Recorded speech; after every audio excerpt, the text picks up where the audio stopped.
Right on time. Yes. Good. Yay. Good. Yay. Did it. Nailed it. Right on time. Can't even say I wasn't on time. Hello, everybody. How is everybody doing? Wasn't able to see, but tried to grab second before first was grabbed last stream. Did you do it or not? You did. You got first, or you got second. You got that sweet, sweet second. That sweet, sweet, delicious second. All right, I'm supposed to go this way. But hi, hello, how's everybody doing? As the title says, we're casually going to grind in Final Fantasy XIV because I'm too big of a baby to actually do a just chat stream, because I feel like I need to do more to have something like that be interesting. So instead, I'm just gonna compensate with Final Fantasy because it has nice music. And it's got just amazing. It looks good. It sounds good. Haven't you done a just chat before? Nope, never. Not even once. I've had moments where I have a game on and I'm chatting with people for a long period of time instead of playing the game or art, but I've never done a just stream. Like just that. Just full stop. That's it. Excuse me.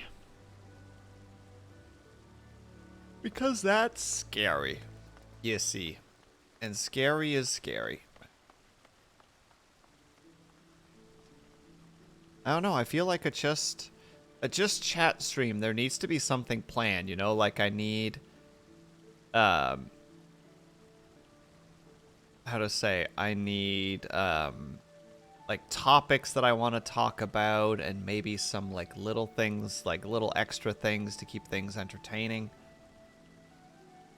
Being laggy. Where's this lag coming from? What to heck?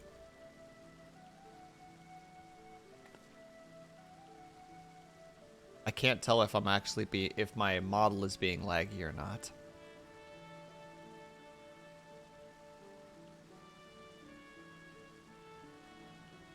Can make a pom-pom. I do not have the tools, pom-pom girl. But for those of you who have never played Final Fantasy XIV before, at the moment we are a grand total of level 20. We started out in the majestic city. Oh wait, I should actually be going around grabbing the things while I'm doing that. So we started in the majestic city of can't pronounce its name. And yeah, we started there. It's like a desert city. You're just like, oh, this is pretty cool. No, that thing. Please. Thank you. Let me know if the game is too loud, by the way. I can always just turn it down a little bit. But yeah, like start out in. Okay, hold on. We're gonna look at the city name and we're gonna see if we can say it together. That's the city name. Oh no, I gotta go here specifically. There it is. Ul'dah? Is that how you would say? Ul'dah? Ul'dah. Ul'dah. I don't think that my chat is gonna do it. So we started in Ul'dah, which is a really nice looking city, but you're very small. And it's just like, you there, go and talk to the Adventurers Guild so that you don't cause any trouble. And I'm just like, okay. And then I rush over there and she's like, hey, you're gonna be, you know, like a fresh-faced adventurer here. You need to look around and chat with some of the locals to kind of get a feel for what's going on. And I'm like, okay. And then I ran around a bunch and grabbed some quests, did a bunch of things. And then went back and she's like, look at you. It's almost like you knew what the heck you were doing. And I'm like, okay. Pandemonium, hello. I'm just giving a recap of what's happened in Final Fantasy so far because I've never streamed it up until this point. My friend asks what level you are. I am level 20. I am a weak little noob who is still using like very early armor because look at how sexy this armor is.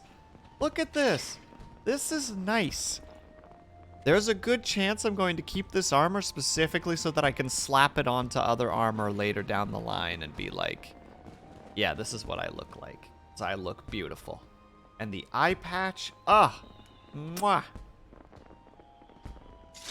And how you doing, by the way, Pandemonium? Wow.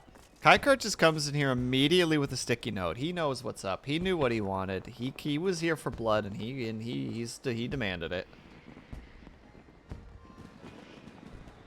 Didn't work. Didn't work. Got it. You're cleaning, so you're half there. Well, good luck with cleaning. I did a little bit of cleaning earlier today as well, so I feel your suffering. The armor is poggers. I saw it was 6 and knew you had to join. You had that weird mental inkling. You're just like, it's time to harm Will. That's the only option for us here.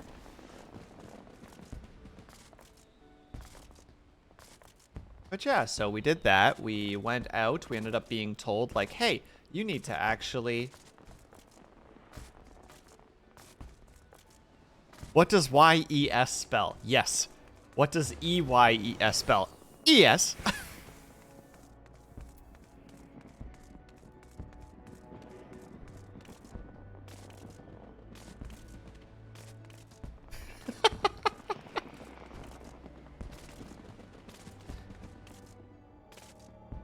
You're out and about today, so you can't stay, but have a good stream. Thank you very much. Enjoy your out and about. Pom-pom girl, have fun doing whatever it is you're doing.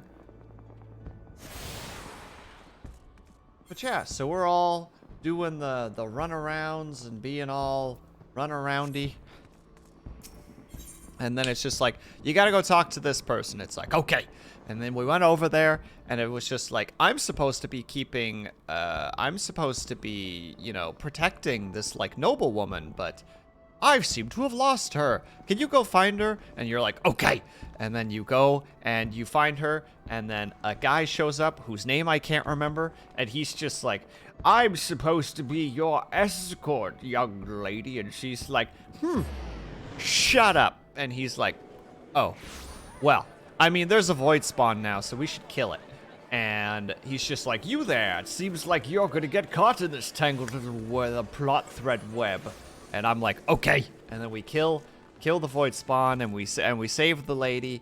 And it turns out that she's actually the Sultan, the Sultina, I think is how you would say it, the Sultana. Because that area is very much, like, has like a Middle Easternish feel to it, you know, with sultans and the rule and... You know, like the noble family and such. And then it's just like, all right, well, she's a saltine. Yes, exactly, Kaikard. She's a saltine. You fucking crushed it. Like you bonked it right on the head. That nail, the head is completely in the wood. That's how hard you hit the nail on the head. And we're like, all right. All right. What next? And they're just like, well, it's a little bit of work that you can do over here. So, you know, you got to help this guy out. And I'm not going to lie, I don't remember this part of the story very much. But pretty much the guy is just like, I'm just trying to help change the world for the better. And essentially, he ends up accidentally making enemies with the Syndicate, which is like a really powerful, like very lots of money organization. He's like, I have to leave for the sake of, like, my family. But I'll make sure that nobody learns about it from you, or learns that you were part of it. But also, when you were helping him, there's a part where the brass blades, which are basically like the militia / like town guard of the place, end up backstabbing him. And then there's a guy in a mask with a dark robe, and he's all like, and then he summons a golem, and you're like, oh. And then someone's like, kill the golem! And you're like, okay. I don't know why I've decided to have this voice as the character, but I'm sticking to it at this point. And we end up killing it, and then later it's just like, well, there is some work with this other guy that you can help with. He's a brass blade, And he is essentially like one of the good ones, you know, like he has a very good heart, but he's a little bit too trusting, but like he would be good to help with. So you learn that he's not quite a captain, but he's kind of a captain because his old captain was removed because he asked too many questions and realized what was happening in the world. And then you help with a bunch of stuff, and it turns out that the captain of this guy is actually like a corrupt individual who like has been selling like the ore that is needed for, you know, like general crafting to be sold to a bunch of bandits. And you're like, oh, that's not good. So we defeat him. But then in the process, big plot twisty spoiler. Yes, thank you, game. Big plot twisty spoilers, you find a letter on that person and you're like, oh shit. And the individual who you helped out, the very earnest and trustworthy guy, is just like, I need you to bring this letter somewhere because we got to figure out what the hell's going on. Because I don't want to get involved in this because this is genuinely above my pay grade. So we go back to the innkeeper of the Adventurers Guild and she's like, ah, shit. This is kind of bad. You need to go talk because it sounds like some bad shit has happened to the Sultanate or like the Sultina.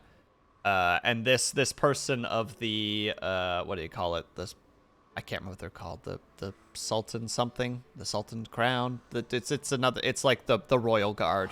It's like, you got to go talk to him. So you talk to him and he's just like, yeah, I fucked up really bad, and some thieves actually stole, like, the royal crown, and, like, that's really bad, because, without it, you know, like, there's less of a claim to the actual throne for our sultan. And you're like, oh no, and he's just like, we're gonna have to, and there's a ransom, so we're gonna go pay the ransom. The ransom's kind of weird, but, I mean, we'll get the ransom. Because it's my responsibility. So he's just, and he's just like, yeah, I'm going to go give them the ransom, but I need you to come with me because I don't trust them. And then you go over there, you escort him there, and the peeps are just like, why don't you give us the stuff? And he's like, yeah, because I'm definitely going to give you the thing without seeing the crown. And he's just like, all right, I guess I'm leaving. He's like, wait, whoa, hold on now. Hang on. All right, fine. Here's the thing. And the guy catches it, and he's just like, ah, you did it. You fell for it. You gave us a thing in order to be able to do something. I didn't quite understand that particular part. And we're like, oh no. But then this guy that we met super earlier comes in, and his name is Papa. And he's just like, you're not alone in this, even though I'm a Lalafell, so I don't know how I sound like this. And he comes charging in with a bunch of the other, like, Sultanate swords. And you're just like, oh shit. And it's just like, yeah, that's right, buddy. We backing you up. Let's go. And it turns into a cool fight. And then you fight a bunch of stuff. And then you win and you get the crown back. And it's a big ol' yay. And then the Sultan, and then you go back to the guy to figure out how it all happened. And he's like, fantastic. Also, here's the Sultan. She's going to personally invite you to the next banquet because that's a good idea because you're a hero. And I'm like, oh, I'm a hero? And they're like, yeah, you're a hero. And it's like, oh, that's pretty cool. And then the big freaking massive guy who is like the second in command of the Sultan, who is like 8 feet tall, by the way, doesn't hold a candle to bells naturally, but is still like a ridiculously monstrous individual. It's just like, have you ever heard about the tale of the Warriors of Light? Because you certainly remind me of them in some way. And then our character is just like, oh no, we're having a flashback, because the game actually does a really cool thing with your character has this like weird power, which we haven't learned about yet in the storyline as of this point, but I've played through the whole game, or at least the whole intro of the game about 3 times now. This is number 4, so I already know what's going to happen. But basically, we have the capability that when certain memories are triggered, will like kind of like accidentally like reach into people's minds and like get glimpses of their memories. So when I think his name is Roda, I think is his name, Oroba. He is telling us this story. We kind of get a glimpse in his mind of like the big moment that happened 5 years ago, which is called the Calamity, where essentially the moon opened up and Bahamut came out and fucking laid waste to the world, or tried to. And yeah, we wake up and it's just like, all right, well, you have a message from the Sultan, and it's like, oh, okay. Oh, sorry. Okay. And then we go to the Sultan, and she's like, yeah, we need to actually reconnect with, like, the other factions because it's been too long. So I'm going to make you my royal emissary. You're going to go there and talk to them. So that's why we are in this city. And this city, I cannot pronounce for the life of me because the city is called Limsa Lominsa. Look at this name. Look at this name. Wait, did the translate actually write that properly? Hold on. Limsa Lominsa. Holy shit, it spells it properly. And yeah, now we're here to deliver a letter. And we're gonna go talk to the Admiral because this place is cool because it's basically like pirate and like navy themed. Like they were ragtag pirates that eventually created their own civilization, or like their own city, and like became civilized. They have the regular guard called the Yellowcoats, who are basically, you know, like the militia / town guard / guard. And I can't remember for the life of me the name of their special peeps. But we're going to go ahead and talk to the Admiral, who has a very, very complicated name for no reason whatsoever. Also, I'm sorry for the little roundup of story there. It probably wasn't that entertaining, but still, I wanted to make sure people were on the same page. Greetings, madam, and welcome to our fair city. I would permit you to examine the seal, if you would permit me to examine the seal on the missive you carry. Letter to the Admiral. Oh yeah, there's her name. Letter addressed to Lomisian Admiral Mel Amar Winb Belefhimwin.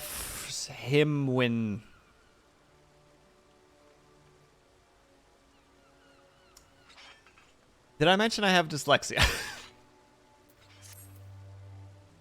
Yes, everything seems to be in order. My apologies. Can't afford to be complacent, you understand. Please step this way. We're gonna go meet a girl boss, by the way. Just in case anybody was curious. Enter. There you go. Enter! Oh yeah, this is actually going to be voiced, which is pretty cool.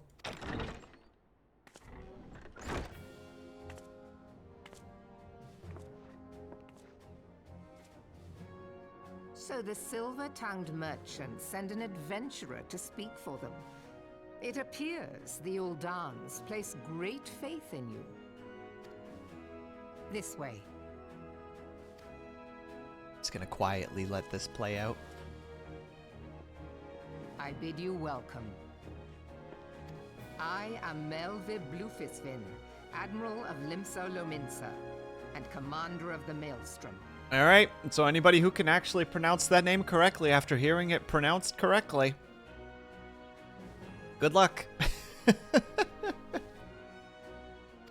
Now, what news from Thanalan?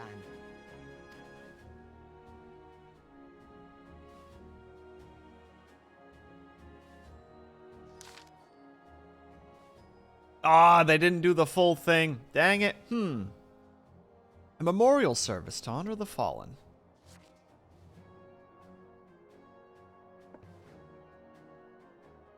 Seven hells. Has it been 5 years?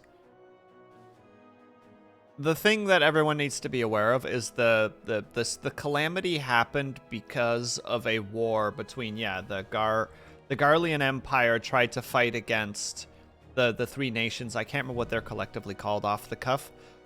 But yeah, during that fight, there was another group that that was kind of influencing a bunch of shit that essentially started a bunch of shenanigans and ultimately ended with Bahamut being broken out of the moon. And yeah. So the war, both sides did not lost a lot of people. And it was pretty brutal. But yeah. So after that, you know, for the last 5 years, all three nations have been basically struggling to try and, you know, recover essentially from that situation. So that's what's happening at the moment. 5 years since the Garlean Empire sought to rot Eorzea. That's the name of the place. Eorzea from our Eorzea from our grasp. It was in answer to the imperial threat that the city-states formed the Grand Companies, forged the Eorzean alliance anew, but Garlemald was not content to wager all on a simple contest of martial strength. They had other plans. The Meteor Project. Ooh, we're about to learn all this stuff now. There you go. Oh, cool. Now to figure out this word. Legatus Nail von Darnus.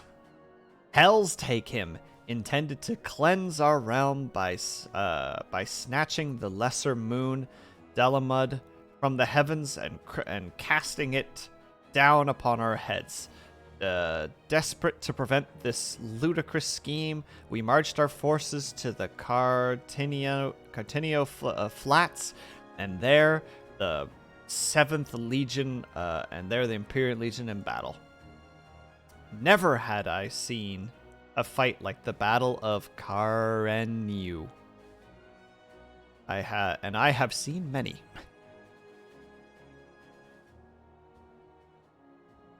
But though we gave no quarter, spared not an ounce of effort, we could not prevent what followed. From inside the shell of Delamud came the winged nightmare, a dragon the size of a bloody city. 'Twas the elder primal Bahamut, bent on making a 7th hell of Eorzea. In the space of a breath, the legions of the Empire were set aflame, while our armies fared little better. 'Twas as if the whole world was burning. Words cannot well describe the scene. Honestly, you can actually watch. If you open up Final Fantasy XIV for the first time, and I don't think you have, if you don't have any of the expansions, because you have a free account, you can watch the fight. It's a beautiful cutscene, and it's very emotional as you just kind of watch, like. It's one of those cutscenes where you're watching it and you're just like, I have no context and I feel emotion nonetheless. Like, it's one of those. Let's see. In the space of a breath, the world was burning. Words cannot describe the scene. And yet, by some miracle, a few of us were spared. Even as I steeled myself for death, a blinding white light enveloped me, robbing me of my senses. When I regained them, the dragon was gone. Sounds like a good cutscene. It's really, really good. If I remember later, I'll see if I can set us up to actually watch it together, because it's really, really good.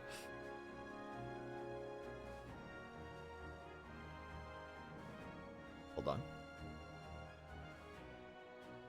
Just a quick sip there. When I regained them, the dragon was gone, and the still smoldering land was warped beyond all knowing. Were Archon Louis-Soix. You're supposed to say Louis-Soix. That fucking Louisoix. Louis-Soix is how you're supposed to say it. Even my freaking stream knows how to, or my translator knows about Louis-Soix. Oh, not that time, eh? He was doubtless. He would were Archon Louis-Soix still with us, he would doubtless shed some light on the unfathomable happenings. Lols, pun not intended, I'm sure. Alas, he is not, and I fear we will want for his wisdom in the days to come. For while our nation struggled to recover from the devastation, the beastmen call forth their damned primals to torment us anew. Unless we put aside our differences and rebuild now, our foes will catch us unprepared. I speak not of the beastmen. Do not imagine that the Empire has forsaken its claim on Eorzea. The Imperials crowd our borders, waiting to strike. I do love the fact that it's definitely a fantasy game when the bad guy is called the Empire.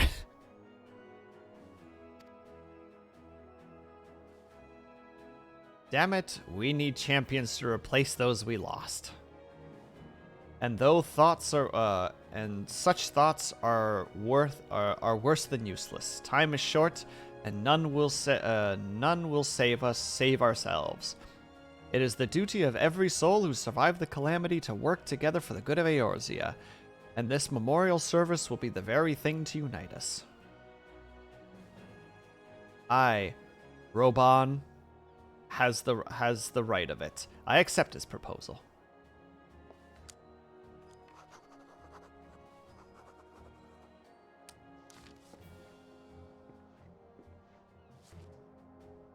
This thing right here, this, how to say, it's this acting of command. You know, like the leader will sign the papers, but they won't be the ones to hand them off to somebody. You know what I mean? Like they won't deliver them. It happened with Roban as well. The Sultan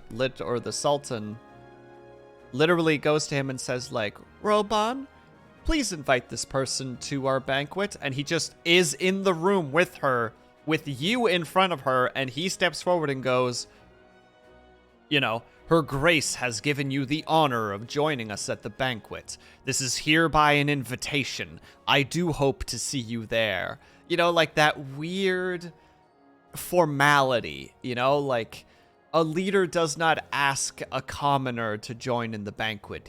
She sends her servants. Your duty is done here, adventurer. I will see to it that the Flame General receives my response. You travel next to Gridania. I think it's Gridania. Yes? Pray give my regards to the Elder Seer. Seed Seer. Oh, and tell her the wolf has been sniffing around the stables. A private jest, and one in poor taste, but I would have you tell it all the same.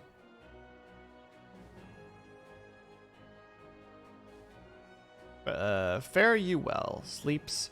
May the Navigator guide you on your journey. Oh yeah, I believe one of their one of their faiths is the Navigator, which is a very, you know, like sea voyage sort of thing. Hey Mandalorian, how's it going? And I like the design here too, where you can just go to there. You know, you go to the place where you have to talk, and then you can just immediately go here. Go right back to the airship.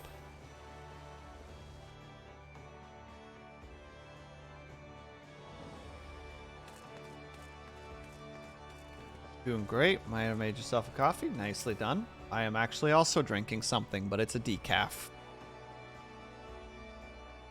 This is the counter. Yes, we're going there.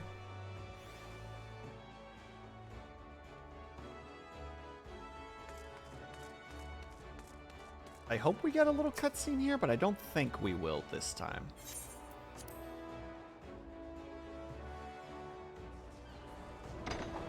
Yeah, but I don't like coffee, Mandalorian, so this is the closest I can get to it, because I think coffee tastes disgusting.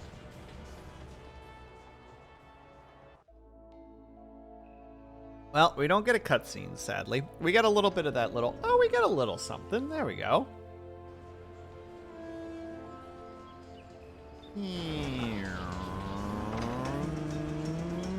Nailed it. Flawless piloting. Hats off to the pilot.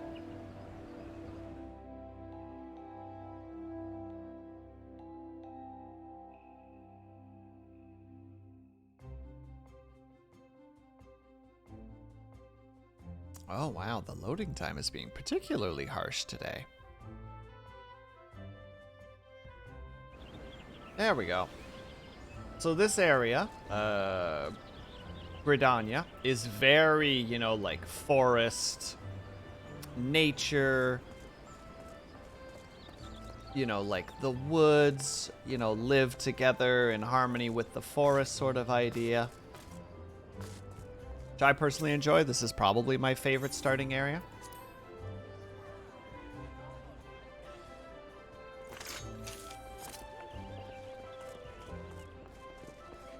But why would I need to talk to you?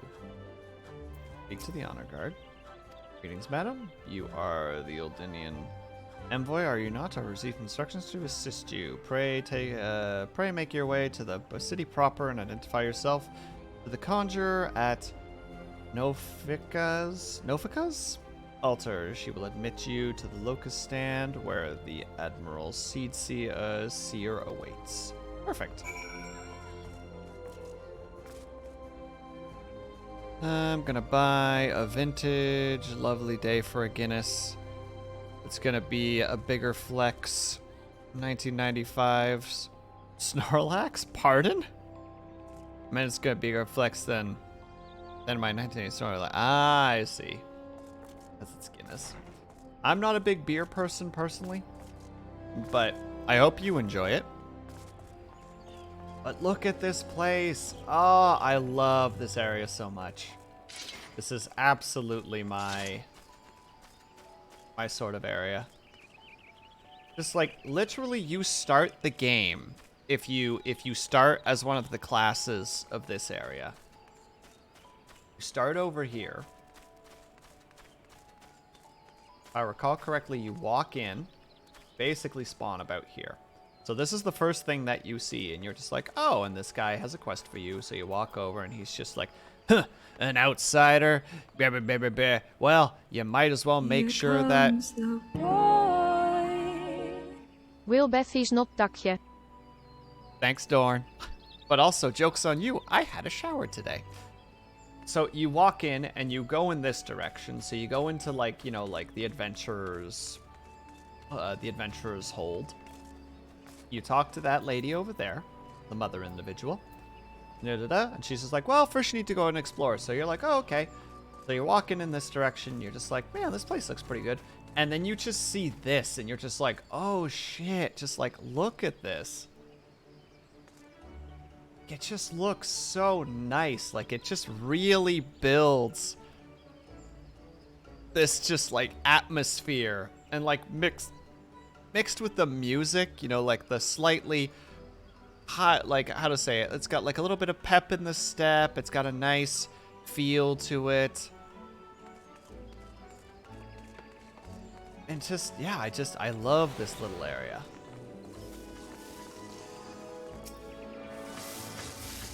I just love game design. I also am a sucker for stuff like that. Like this sort of thing right here where the game guides you in a specific direction to give you a visual feel. Like this, you're kind of like, oh, I gotta go over this way. But like, you know, your vision is very narrowed. This is the area that you can basically see through the window minus this little area. But then you pop through and you're like, oh, the crystal, you have a crystal focus. And then it kind of opens up. And you can see the area really nicely. And it just gives you that nice little visual start. And I love stuff like that. I think it's a really nice way to approach things when it comes to displaying.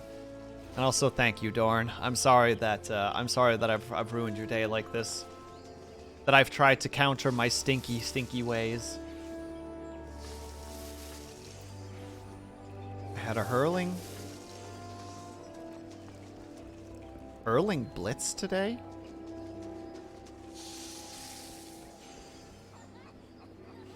We lost by 2 points. Oh, I'm sorry to hear that. Oh yeah, the subtitles can be a little bit funky sometimes.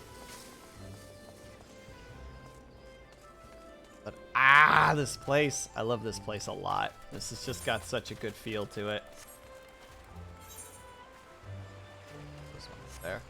just gonna grab these really quickly just so that I don't forget to do that later.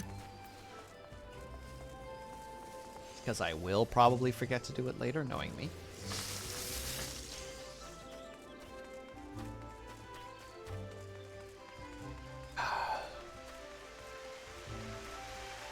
Multiple hurling matches, 4 normally, and we lost our last match by 2 points. Wait, does that mean that you were like keeping up kind of like toe to toe until the very end then, Mandalorian?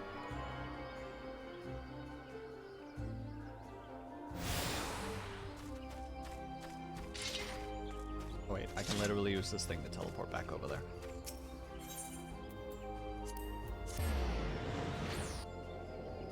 Because if so, that sucks. That just like right at the very end, you go for the last go, and it's just like, and 2 points less than the other team, and it's like, are you kidding me?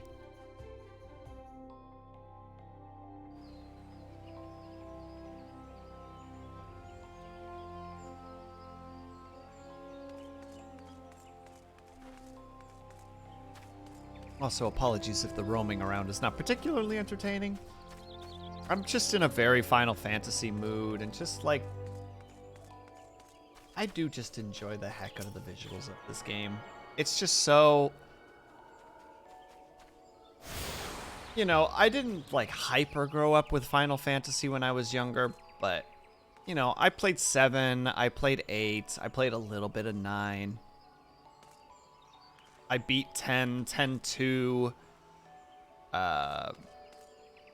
12, 13. You know, like, I do have some of the games under my belt, and just this, it's just such a freaking nice.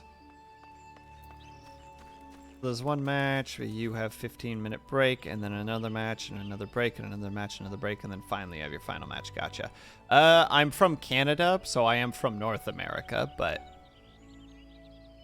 not exactly America specifically. Oh my goodness, this is the world famous.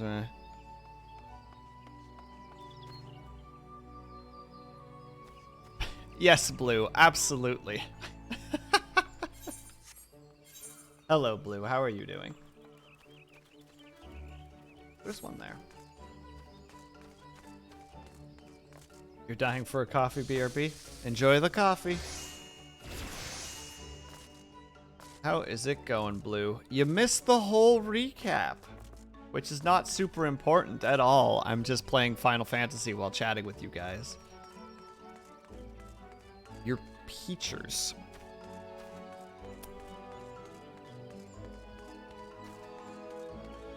I have no idea how to respond to Peachers. It's a very strange term. It confuses me.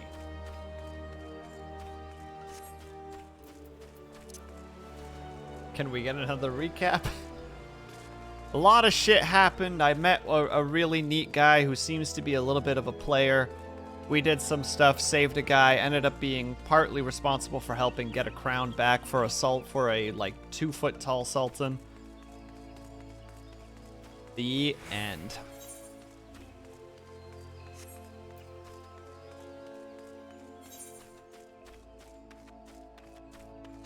And yes, I'm supposed to be doing the quest right now, and I apologize for this. I just want to get the whatever the heck they're called, because... Look, Blue, that's not important. This is important. Look how beautiful my gal is. Look at this outfit. Look at this gosh dang outfit. It's armor I don't want to replace, even though it's very old.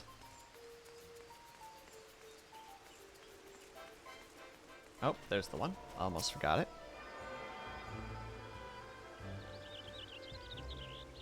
Blue, that's very inappropriate, and I don't appreciate that. How could you say that to my face without a hint of remorse in your voice? Just casually dropping a line like that.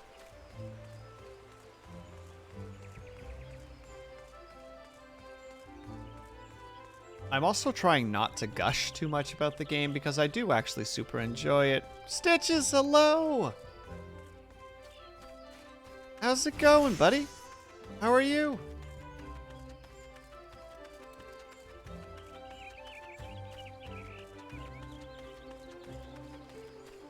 And yeah, I'm trying not to gush about the frickin' game too much because I've gushed about it too much to too many people, and I'm like, I'm pretty sure that I'm causing annoyance to people at this point. I'm doing alright, Stitches. Thank you for asking. Welcome back, Mandalorian.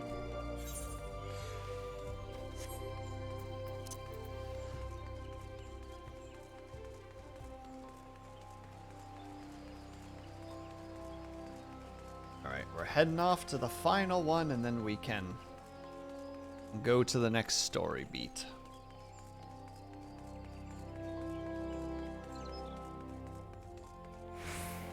As we're supposed to, because we're supposed to level. Only got a few days left, I'm pretty sure, until the event is over, and then I'll be super sad.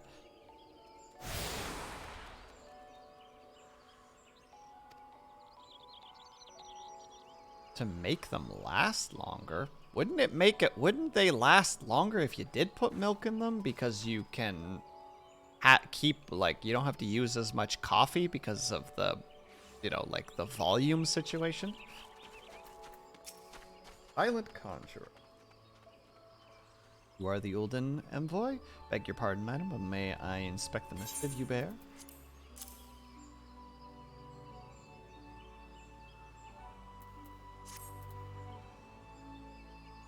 Verily, the seal of the this is the seal of the Supreme Commander of the Immortal Flames. Please come with me. We get to meet another girl boss. Let's go. There she is.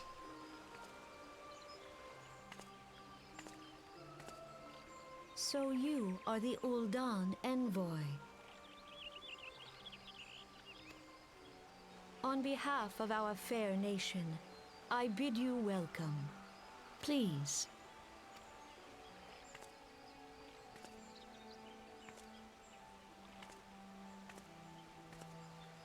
Allow me to introduce myself. I am Khan-e Senna, Elder Seedseer of Gridania, and leader of the Order of the Twin Adder, our nation's grand company. Oh, that's right. There's the Immortal Flames, there's the Twin Adder, and there's the Maelstrom. Those are the three grand companies.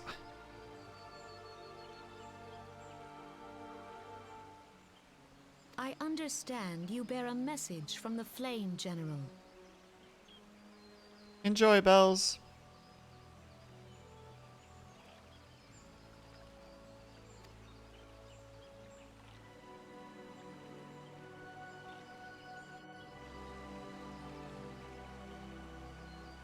A remembrance service for the fallen of Cartanu.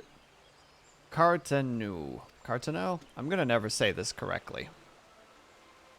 Pray tell, adventurer, what do you think about our conflict with the Empire? It would seem my counterparts recount the tales in some detail. That as well. A message from the Admiral. Wolf that's sniffing around her stable, you say? I see. Well, I shall be pleased to provide her with such counsel as I am able. But first, friend of my friend, I would tell you more about the Garlean threat. Friend of my friend. That is a term that I don't think I've really seen that often. For the greater part of its history, Garlemilde was not even among the most influential nations in...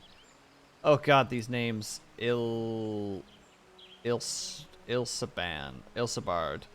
the northern continent. However, its innovations in the field of magitech some 50 years past helped to raise it from the depths of obscurity. Emboldened by its technology, it's set about subjugating its neighbors, swiftly absorbing each into its ever-expanding territory. And when all of Ilzabard lay within its grasp, it turned its ravenous gaze upon Eorzea. Yet Garmel's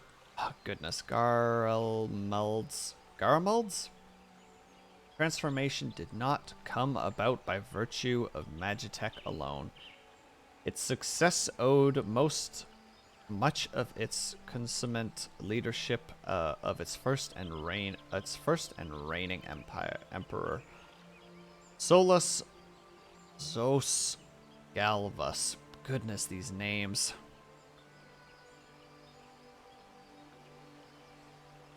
The man who built an empire in his own lifetime. Yet he has lived long, and after more than fourscore winters, it is said that he grows frail, even more prone to illness. If rumor is to be believed, the matter of succession has destabilized the imperial court. It would explain the emperor's relative inactivity in recent years, which has granted us much needed time to rebuild. Yet we cannot allow ourselves to become complacent, as Garamel still maintains a presence in Eorzea, in the form of the 14th Imperial Legion.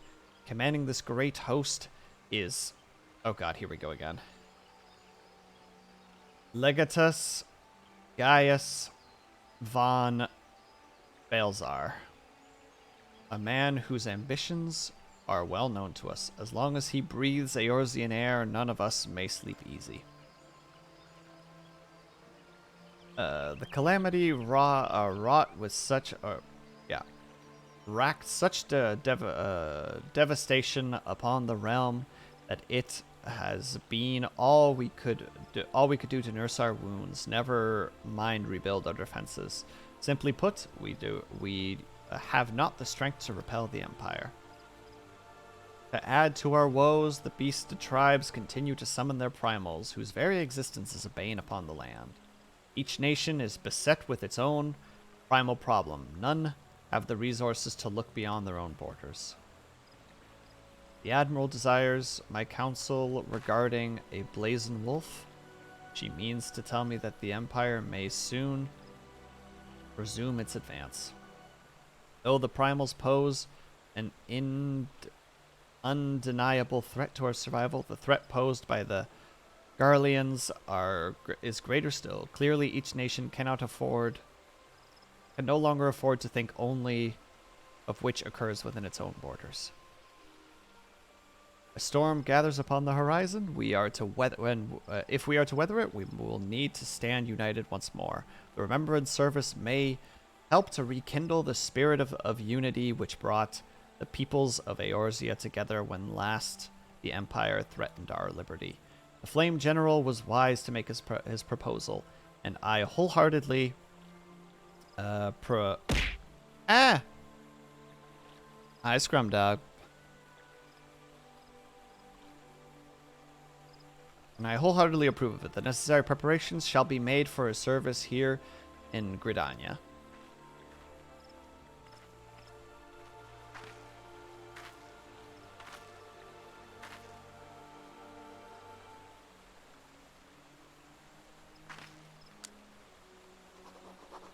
Always write off screen. Don't forget that. If you write off screen, you can fake some animation stuff.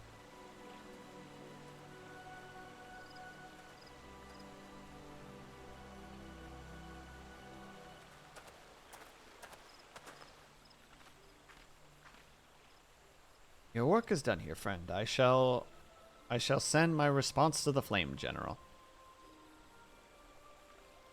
Forthwith? Huh. I thank you for coming. May the 12 see you safely home.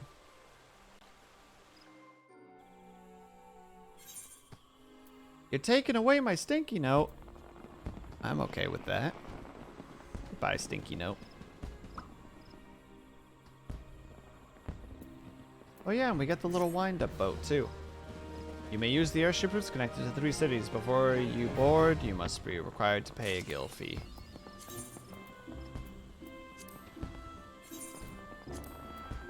Use. So we need our minions, obviously. Coming. It's a little boat. Look at him.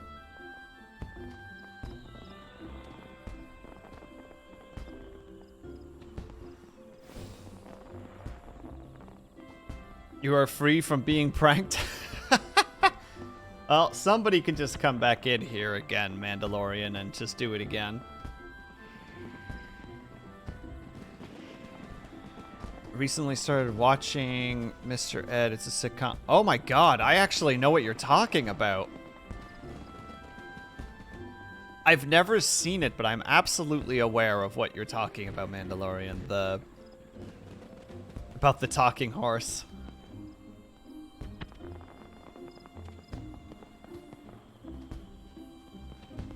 Wait. We already have a new mission? Hello. There's information that might be interesting to you. Ooh, what does this look like?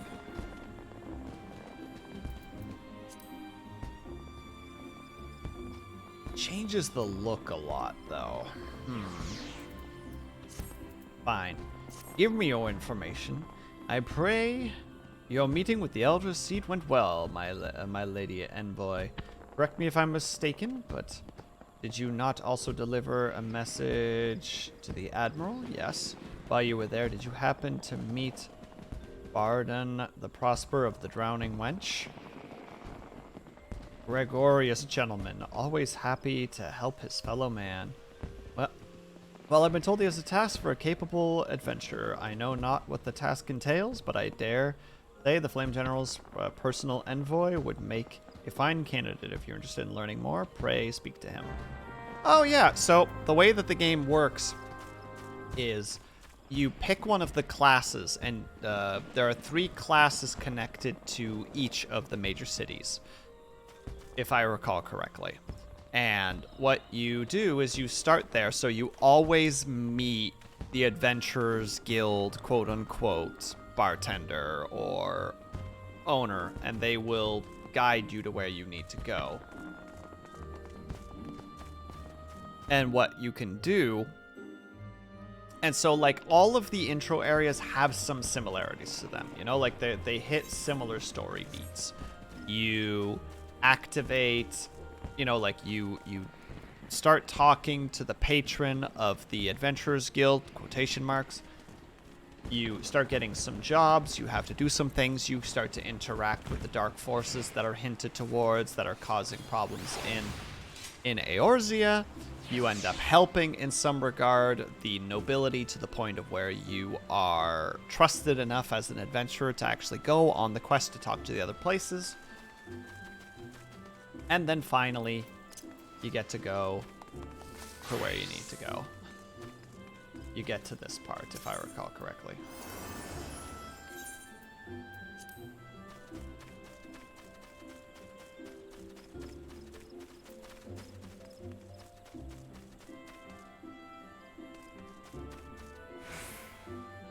Well, don't you look fancy? Class are you, mister? A white mage. That's a white mage. Yep. More power to him, I guess. And you can toss it my way, Mandalorian. You can put it in the chat. I'll take a peek at it later.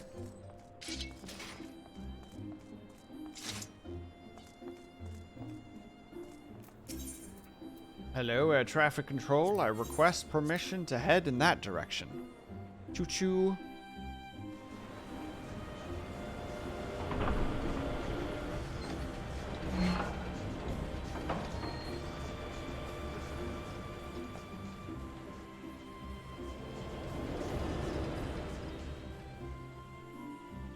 Alright, I get way into this game.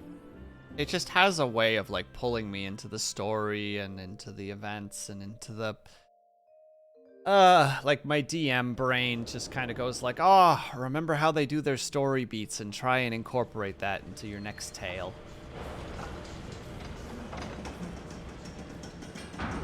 A horse is a horse, of course, and no one can talk to a horse, of course. That is, of course, unless the horse is the famous Mr. Ed.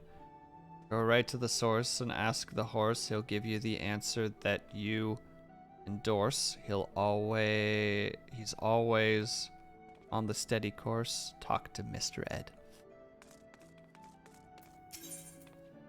The Drowning Wench.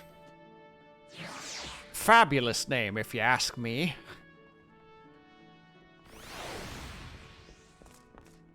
Where is he? There he is. There's our boy. Look at him. As this lady was just sitting in a chair. Hey. Is this a capable thing? Slash set. Aha! I too am at the bar now. Bartender, if and you please fetch me one of your finest ports. No? No? Then I shall take my business elsewhere. Welcome to the Drowning Wench. Sit wherever you like, lass. I'll be with you in a... Aye? Okay, I'm gonna try to read this guy's accent to the best of my abilities, but he's very difficult for me to read, unfortunately. I'm better on, alright. Who's asking? Heard I've got a job for a capable venturer, you say? Well, you're bloody right.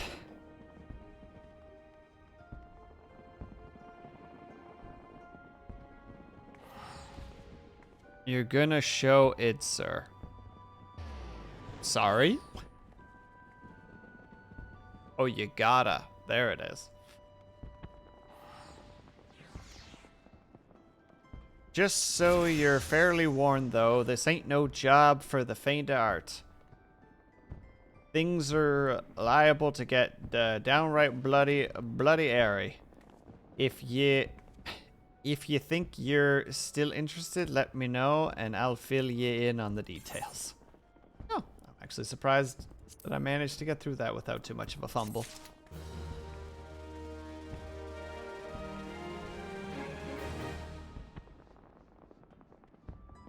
I gotta show my ID?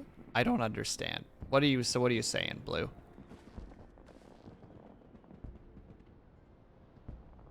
It's a smasher, bro. You don't understand. I'll send you an episode.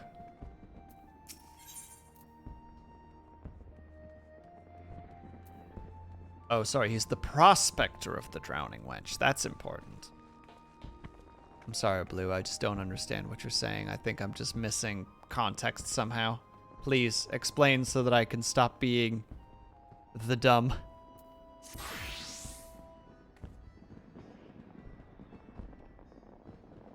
I thank you for taking the time to help me out. Oh, and I'm sure you're now I'm sure you're busy, so I'll go straight to the point. We has word as it of some suspicious looking buggers have been sneaking in and out of the Sastasha Sea Grot. And I need a trustworthy sort to head up north to Aleport and find out who they are and what they're up to. Doesn't sound like much, I know. But it weren't so long ago as the Fishback's pet pirates paid us an unwelcome visit, and folks are feeling a little nervous. If you permit me... Oh, who's this? Raynar. Raynar.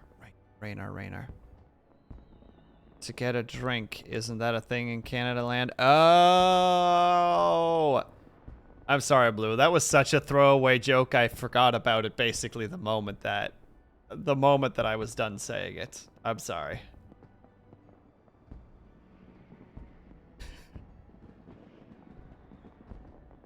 Pandemonium, on a side note, is just the most wonderful person. Pops in here, gets everybody all hyped that she's here, and then just quietly starts her own stream. It just makes me laugh because I always see the little notification on my Discord. And I'm like, oh, Pandemonium started streaming.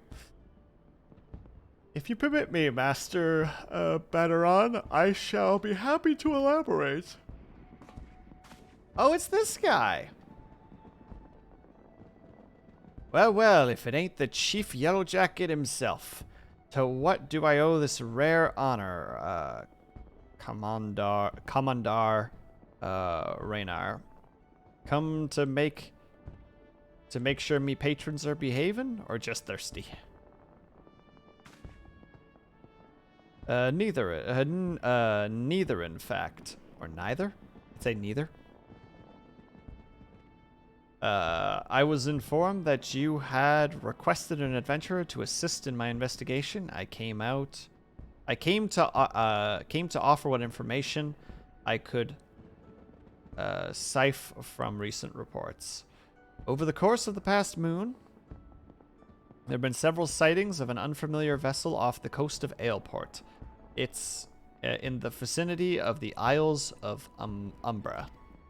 This information came to my attention more than a few weeks after a squad of my own soldiers had completed a routine patrol of the region. The Satasha Sea Grot included. This search revealed little safe that a family of corals had taken up residence in the cave. Nothing to concern us, in short. In light of the recent developments, however, it seems wise to search the again. I will watch it after stream, Mandalorian, when I have a bit. I'm going to be a little bit busy post-stream, but I will keep it on my bar, and I will take a peek at it when I have time.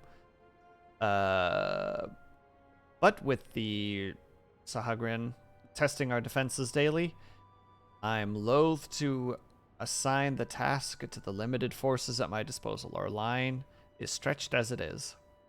Thus, I sought the service of a competent adventurer to conduct an investigation in our stead. Any aid you can offer in this matter would be greatly appreciated. Nod. Then it's settled. Satashta. Yep. This is why I put dyslexia on my frickin' as one of my tags. Is located in western Lanasia? Lanacy? Say Lanacy. For more detailed instructions on how to reach the place, I suggest you consult Vimelpa. He can be found at the ferry docks in the lower decks. You heard the man. Good luck to you, lass. Wait,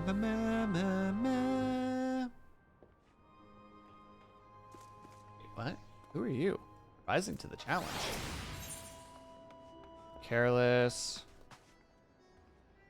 Okay, we're gonna do this really quickly.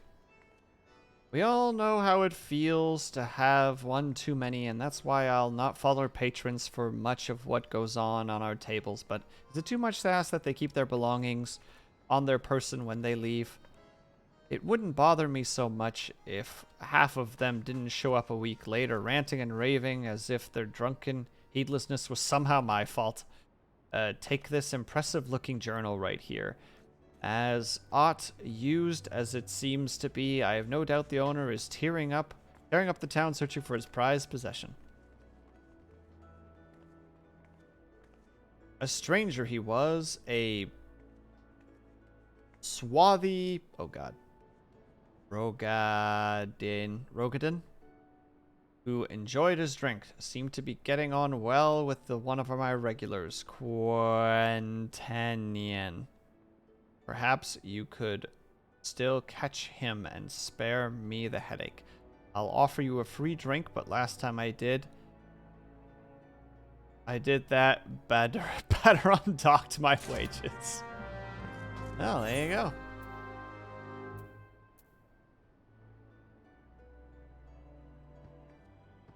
There, eh? Alright, we'll go that way.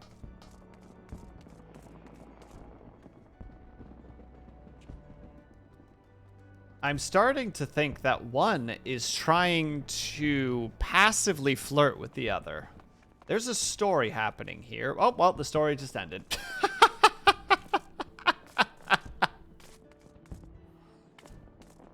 Oh, wait, hold on. The person I need to talk... No, that's not. That's a different quest altogether.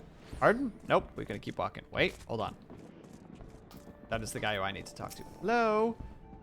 Have I seen who? Look, just because I spent more nights at the wench than in my own home doesn't mean I'm mates with every sod that comes stumbling through the doors. Wait a minute.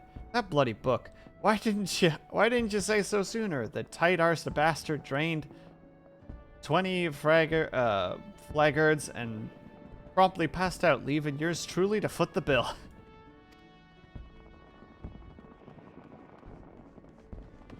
Said he was heading to Aleport. Where else? The scurvy sup. Somebody willing. He's still stranded at the ferry docks. Though the gods know it won't help me get my gil back. Excuse me? Pardon? Why did my connection get kicked? What did I do? I'm so sad right now. Did the servers go down? Okay, no, good. Oh, wait a second. What sucks is great media, like Mr. Ed, is going to be forgotten in about 10 years, and it sucks. It's unfortunately just the way that it goes, Mandalorian. I didn't break the game, but hold on. We can watch that cutscene now. Oh, wait, Bells isn't here. Shit!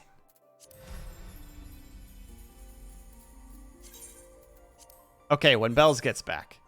And now there's a queue. Ah. Oh, well.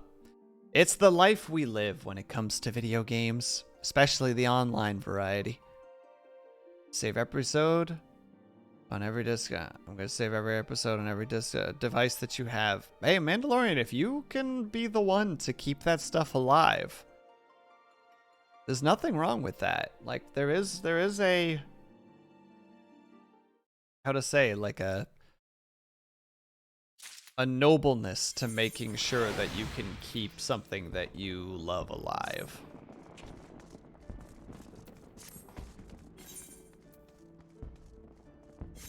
Was actually over there.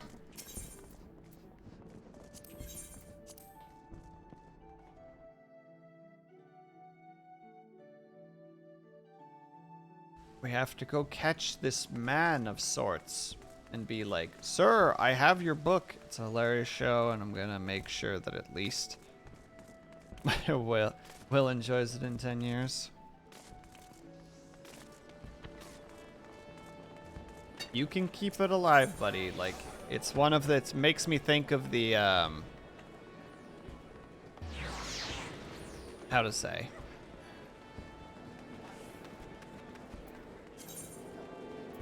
What is that concept again?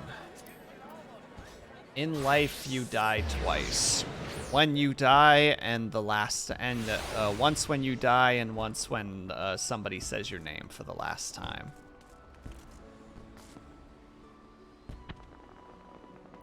And even though the show is over, which is his first death, as long as you continue to talk about it, it doesn't die permanently. Though I guess with like the internet, it gets a little bit more confusing because as long as it's on the internet, it's always accessible, so it's never truly dead. It's always there. If you have business with me, be quick. My fairy and my great new adventure await. Here, take your hold on, what does this say? An impressively bound journal, unceremoniously forgotten under a table at the drowned wench. Take this book. My journal! Why, I thought I had lost it forever. Pardon my rudeness, friends. Perhaps I should have stopped after 9 flagons. Ha ha!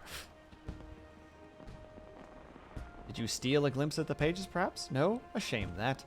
For this book contains, how may I say this, a record of my numerous adventures. Quite an impressive read, if I do say so myself. Which I believe I just did. Ha ha! Wow, this guy. This fucking guy, guys. Well, my last words.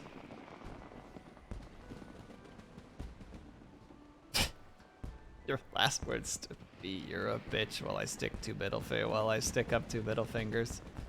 Not a bad way to go. Not a bad way to go indeed. And what do you mean that is sad, Blue? I think it's a fascinating way to look at the way life works. It has like a thought, like a philosophy feel to it, you know? Just like when the ponderings of when does somebody truly die. And you just kind of go through it. Are you? Dang it! I clicked. So I didn't read that. Were there only the same as me? Some way for me to replay. I've got a fresh journal right here that might as well have your name on it. Why not keep a record of your own, and one day we will regale each other with stories of our deeds. My last words will be know you. And with that, I shall be off for adventure, and a flagon or 12 of the realm's finest ale calls to me. Fare you well on your journey, and next time you find yourself at the wench, go thank that Elysian fellow for his generosity. Starting to think he did actually purposefully make that guy foot the bill. It's just the worst. The challenge log. Oh, I can't remember what the challenge log actually is anymore. Oh, this thing. Okay, it's probably good that I got this thing. It's essentially just a little extra that lets you... Not the big boss. How's it going? Hello.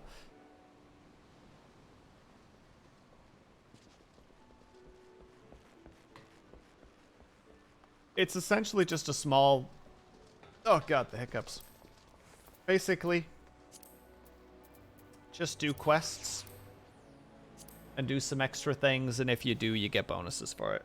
I'm doing good. How am I? I'm doing all right. Can't seem to get myself to just do a just chat, so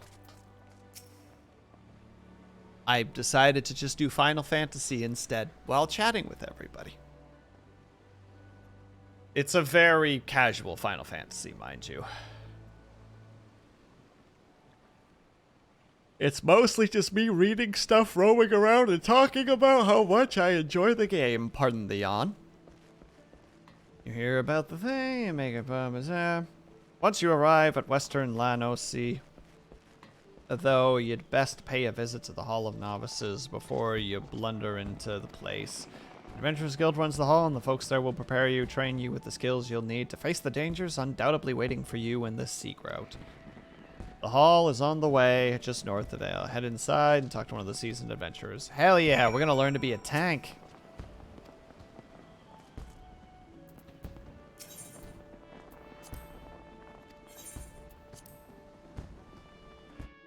Been a Minecraft content SMP, which I'm started uploading on YouTube. Soon it's Lifesteal. I'm already down to 7 hours. The server started a few hours ago. This is why I'm now 30k blocks away from spawn in the middle of the ocean. I also, wait a second, recording, and the overcap fucked it all.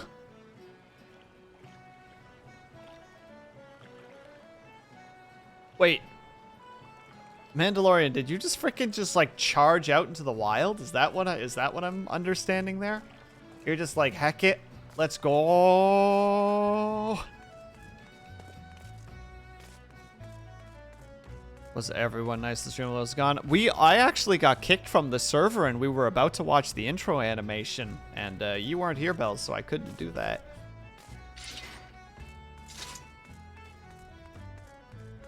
And was killed 3 times. Oof. And yes, I would say everybody was being nice.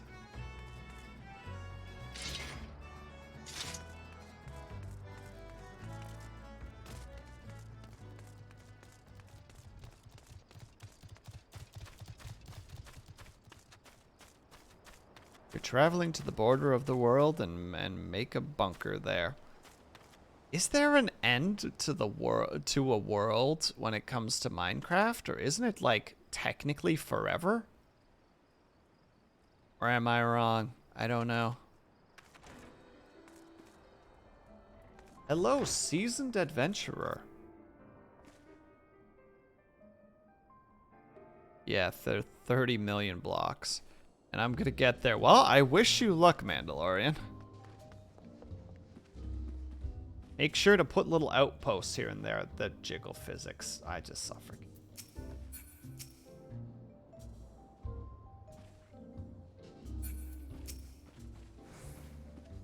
You must be the adventurer of whom the yellow jackets sent word. I hear you are to brave the depths.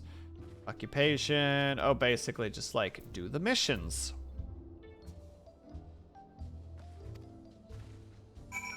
Literally what they do here, which I think is actually not a silly thing to do, is they kind of teach you very, very basics.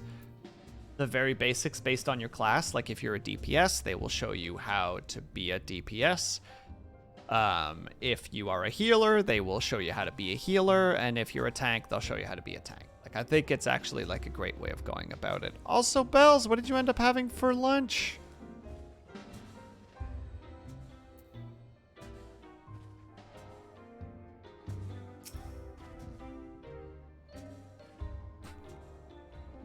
Well, you have fun, Mandalorian. I personally don't like PvP when it comes to Minecraft. I like to just build stuff. Just come up with little ideas and be like, let's see if I can make this work. According to my records, you have yet to fully complete your training. Yes, yes, yes. We're doing the basics. Hyacinth! Knocking at the door! Somebody let her in. Did I not say go? Oh, I have to hit the begin button. Anyway, I'm gonna hop out for a bit. No problem, Mandalorian. Have fun.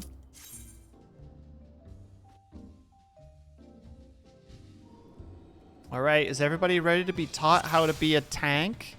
Are we ready for our lessons? Listen up, novice. For this exercise, you'll be learning avoidance. Kicks in the door. No one lets her in. An enemy often tips his hand before a big strike. Something about impalement, clear steps. Show you what you've learned to get out of the way, and you pass. Are we clear? Let me know when you're ready to begin. Hiya, what is all this violence? What is all this violence today? I'm sure chat appreciates a good door kicking, but I'm the one who has to replace that door now. Look at this.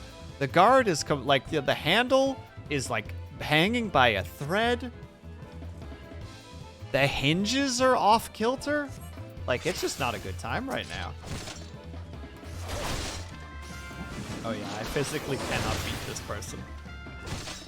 They're just teaching you the basics. Remember everybody, don't stand in the shiny areas. See this shiny area? Don't go near it. Step aside.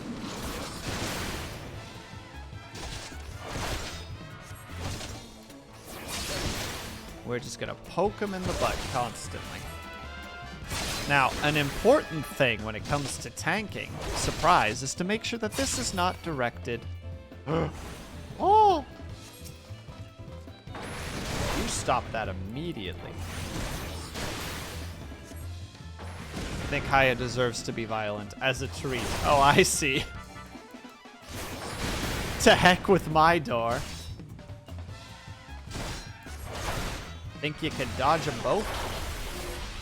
Oh god. Not when the chain is happening. Oh, okay. There is some time. I was like, what the heck? Just a little violence as a treat. I love the concept of violence being a treat. You know, like... Just like, alright, you did your homework. You know, person, Jim, David. You're allowed to go punch your punching bag now. And they're just like, yay! Just go rushing down the stairs.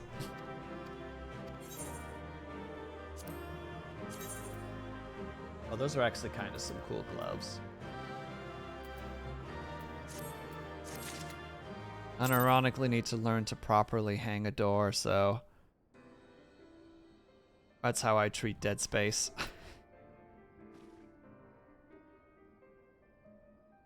I mean, hanging a door is not too difficult. Presuming that I'm understanding what you're saying specifically, it just mostly requires you to make sure that you're getting proper measurements. Use wooden, like little wooden wedges. Like flat, like, how to say it, like flat wooden wedges underneath of it in order to make sure that there's a gap under the door. It's a great way to do it if you can hold the door, if you have some way to hold the door in place, put them underneath of the door so that when you put the hinges in, there's actually a gap at the bottom so that it can open and close more easily. I may have had to put some doors into places in my life before. Just maybe. That was honestly good advice. Yeah. Because we did it once. That we didn't do that, and the door was on the floor. That door is still hard to open to this day, because it frictions against the floor.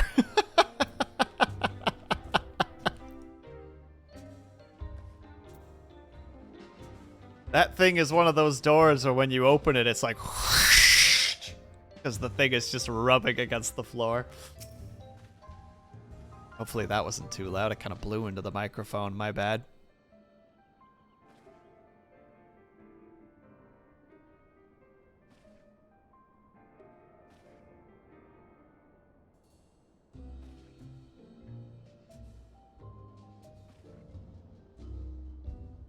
Also, I can't remember, but I think the one way that we did the hinges was with one of those, like, wood chisels. You essentially mark the area that you want it to be in with a pencil, and then you take like a wood chisel to the line and just hammer in a little bit, just to leave like a hard dent in it along the edge.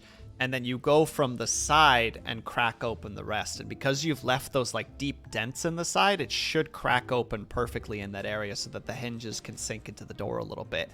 Should that be something you want to do? Not all doors are set up in that regard. Well, pro tips. I'm sorry. I've had to do some handiwork in my time. When you live on a farm, you gotta fix stuff. Like, I know how to put door handles in properly and relatively quickly because we've broken some door handles in the past. In fact, one of my friends once... I was just like, I'm going to be funny and lock the door on him. He's one of those guys that's just unnaturally strong. So he thought the door was just being resistant, so he turned the knob, but he was turning it against the lock door, and he actually turned it so hard that he broke the mechanisms inside of the door handle. So we had to replace it.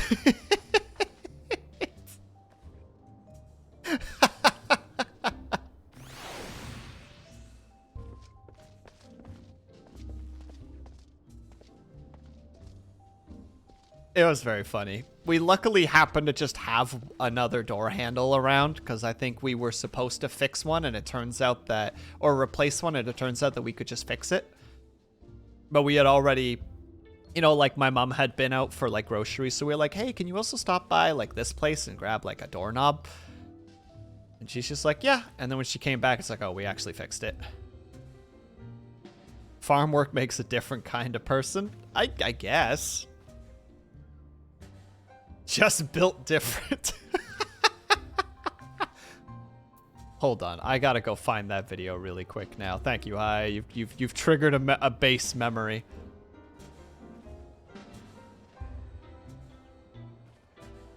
Also gotta make sure that I have that turned off. I do not, so it's a good thing I checked.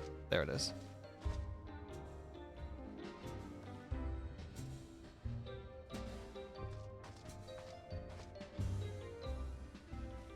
There we go. That's my response to your built different.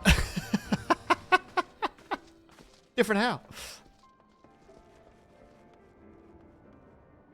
According to my records. Oh yeah, we're just gonna keep doing this. All right, so we have to execute a combo to increase enmity. Enmity, I think is how you say that. Enmity. The one thing that the farming life did not teach me is how to talk properly. Listen up, novice.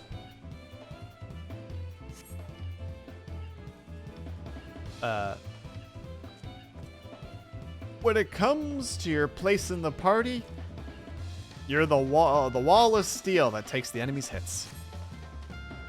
Soak up the pain and keep your mates safe. That's what you need to focus on during battle. Measure the foe. This is the measurement of how badly the foe wants to kill you, so it's your job. So basically, I just need to be an annoyance. Basically, at the end of the day, that's what a tank is. You're just a really heavily armored annoyance. I knew a small, slender, fairy-like girl with long curly hair who would just throw 50-pound bales like they were nothing. I had to, oh my god, I had to do that once. They were these smaller bales. They were smaller bales. They would have been like...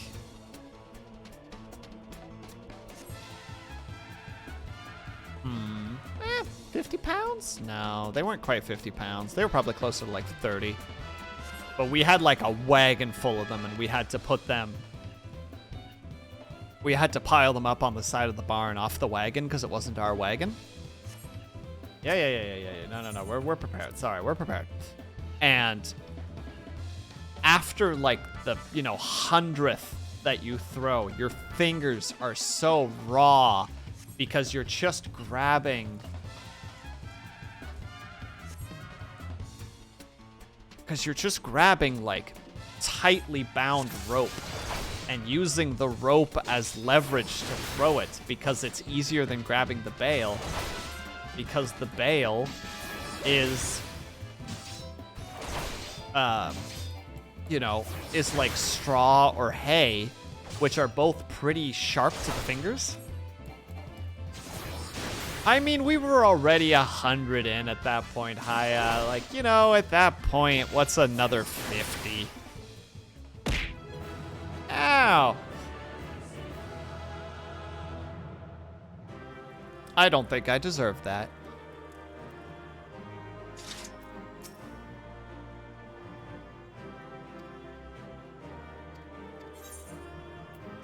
Oh, I didn't even get an item for that one. I guess because it was just so ridiculously easy. Yeah, you right.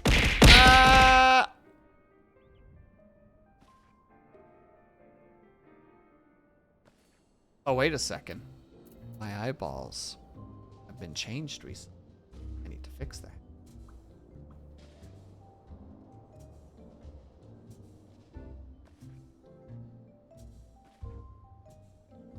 Perfect.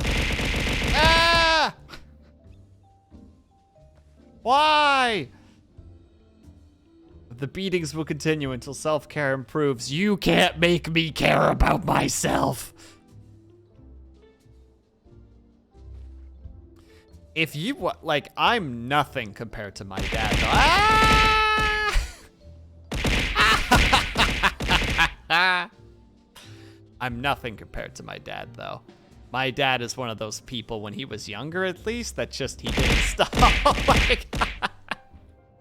What? I'm just trying to tell a story. Ah. Why? You underestimate our channel points. It's true. I do. I'm glad I made that thing 1,000. Have fun melting through your points, nerds. Oh, good God. I am a stubborn boy. I'm bullheaded. You'll lose points before my skull gives in.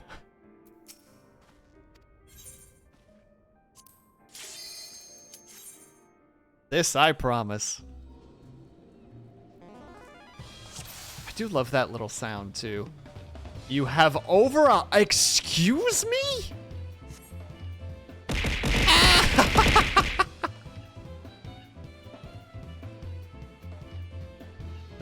But please continue. But I don't know if Bells is gonna let me. Please continue the story. No! I'm feeling so bullied right now. I'm feeling the bully.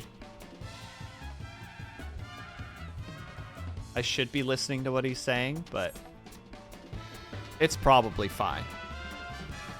I did it once that I just didn't read this and then jumped in and then just failed the mission because I wasn't listening or wasn't doing what they wanted me to do. Just like, why is this happening? And it's just like, I'm sorry. Oh no, the exercise is underway. Wait, who am I supposed to fight? Found your opponent with your combos. Don't let your ally get hit. Oh boy, no, wait.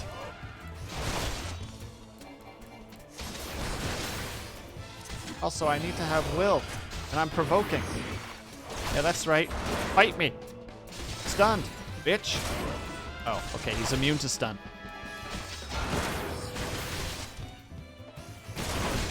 You can only do that 4 more times, so I'll save the rest for now. Fair enough. But yeah, my dad has, and like my mom confirms these, like he used to just do ridiculous amounts of work. Like, during like harvest season, it would take them like 2 or 3 days to get all the bales off the field. And they would go to the field with like a wagon and a tractor with a bunch of guys sitting on the back. They'd go out, pick up the bales with their bare hands, you know, like the smaller bales, mind you, toss them onto the wagon one by one with one guy on the wagon, like making sure that everything is in the right place so that, you know, that you can go while they're stacked properly. Ooh, and we got new boots now too. Try them on. Nice. And they would go from like 7 a.m. to like 5 p.m. of just that. Oh, and when the wagon was full, they would all go back to the barn and would toss them off the wagon into like proper piles. And I'm just sitting there like, nope, not even close to interested in that idea.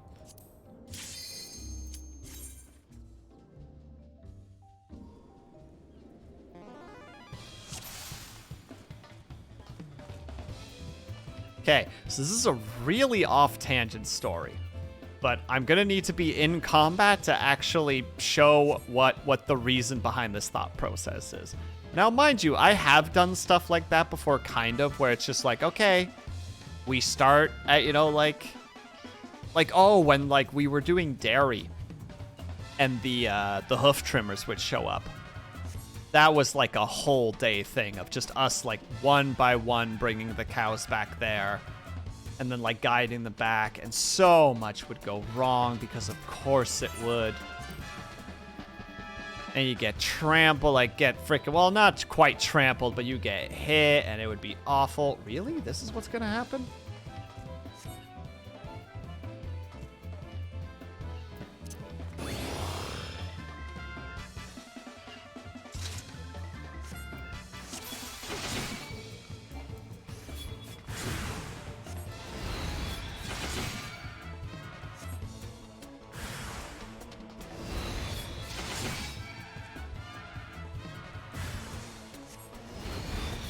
this is actually a really good exercise. Like, it's definitely teach it. Oh, it's right here then. Perfect. Sorry, I didn't think that's how this fight would go. I thought that this fight was going to be a guided area. Or a guided situation. There should be one more, and hopefully this one will actually show what I'm thinking. Engage multiple enemies. Hopefully this is the one that I'm thinking of. I swear there's a story to this. But it also makes me think of how I'm not very good at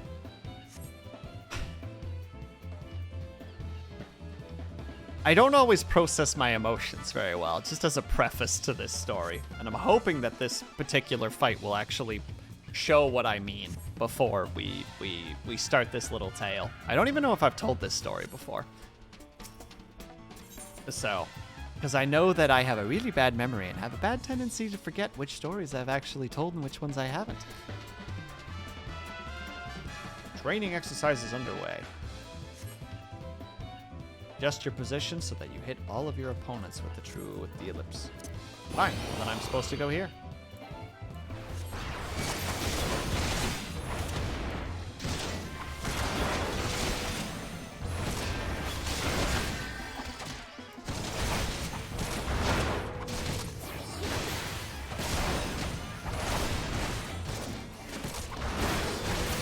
Okay, so it's not going to do it in this fight either, because heaven forbid that I get the stuff that I want. But essentially, assuming the game is not being too loud, which it might be. If so, I will reduce the volume a little bit. I think I'm going to regardless. Whomp.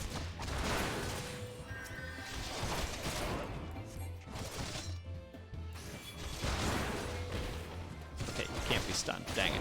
But as you guys saw earlier when we were showing the little dodge areas, you know, like there would be like a beam here and it's like, oh, we got to step to the side. We got to step out of it. That has such like gamer logic to it, right? Like something is heading towards you in this direction. Like let's say this line is the direction. And the best thing to do is you could go this way until eventually you finally leave the zone, or you can just do this and you're out of the zone. Well, once upon a time, maybe like a year ago, we had to do some trimming of like the forest near one of the fields, because a lot of branches were hanging over and it was hitting the tractors and it was hitting the equipment, which has the potential to damage even though they were smaller branches. So we were just like, well, we're just gonna, you know, like do some horticulture on these things. We're gonna, you know, just do some trimming. We're gonna cut the branches where we need them to, etc. And I just remember it was my one friend and like the rest of my family. And at one point, hey Ling, how's it going? We're just in the middle of a little story if you want to sit and listen. So I had to work with the tractor because I knew how to use the tractor better than at least my sister and my friend. My dad was working with something else, and my mom was helping my dad. So it was basically me, my friend, and my sister. So they gave my friend the chainsaw because he was the bigger guy and he knew how to use it relatively well. So, but my sister knew which branches needed to get cut. So she was like, all right, this is what you need to do. This is, you know, which one you need to cut. This is where you need to go, etc. Meanwhile, I would take the tractor and like push those branches like into the actual like bush so that it was, you know, out of the field. So we're just doing that, and I'm in the middle of like pushing a couple of branches, and I kind of glance over, like imagine, you know, like this is a very small scale thing, but imagine like this stool is like the tree that they're working with. My friend is right here, like working on it, and my sister's right here. And I'm over here with the tractor, and I kind of glance over. And I see that my friend is cutting a really big branch, like a really big, long, and tall branch, like 20 feet, probably. Like, it was a big branch, and it was one of those branches that had branches within the branches, you know, like it was a base branch. And I'm kind of seeing the trajectory of where that thing is going to go when it gets cut. And if that branch falls, it will reach till about here. And my sister's standing right here. And just immediately, and this is where I say where I'm not always the best when it comes to my emotions, I'm just internally just like, it's immediate rage. And it's rage from the sense of there's no way that I can get out of the vehicle fast enough to get to my sister to help her. Because she is clearly not noticing the problem that is happening. So I just start screaming at the top of my lungs. Like, open window, open the side door, and I'm like, get out of the fucking way! Like, just screaming my sister's name. And she can't hear me because my friend is working with a chainsaw. And just all of a sudden, I see her, like, kind of look up a little bit and just, you know, like one of those, like, you know, she's standing here and she kind of looks up a little bit and she just takes one step back. And I'm like, she notices. And I'm still just, like, trying my best to just have her hear me. I am screaming. I am so mad. Like, I actually hurt my voice a little bit at that moment because I was just like, fucking Christ, move! And of course, so where she is, the branch would have hit, let's say the branch is right here. It would have hit, like, the major part of the branch would have hit this zone, right? And it would have reached up to here. So all she had to do was do this, and she would have been fine. All she had to do was point that, she would have been fine. But she went, and she made it. She got out from under the tree, but the end of the branch slapped her across the top of the head so hard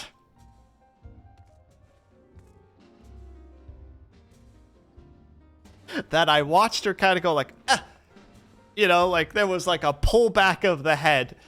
And then she stood there and she just kind of has that like moment where she's just kind of like looking at the branch, kind of looking at my friend, looking at the branch again, and kind of having that like, huh. And like at this point, I'm out of the tractor and like storming over to her, and I'm just like, how could you be so stupid? How could you not know? Because I'm like worried about her, right? But like I don't know how to express that because I had a fight or flight moment. So I'm like, how could you not know that that branch is gonna hit you? What are you doing? Are you always this stupid? Like I was so mad.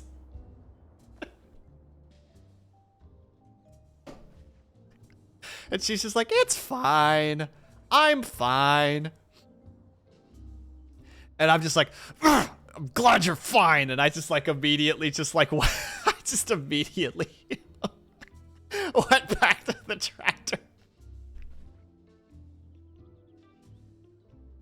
I mean, it's not an ideal reaction. No, I know. It's one of those like, it was that moment because, you know, you see all the possibilities and like 80% of them are having to frickin' try and pull this branch off her, hoping that there's no injuries. You know what I mean?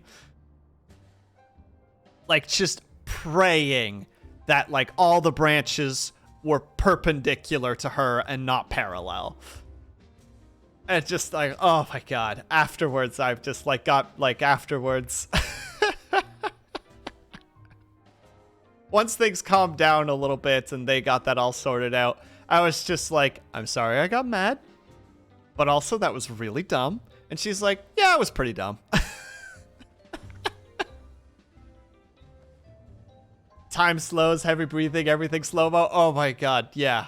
Oh my God, I don't know. It was a good time. Like, it's a funny story now. But at the time, it was genuinely just like, I'm about to watch a family member die. You know what I mean? Like, that's where my brain went to immediately.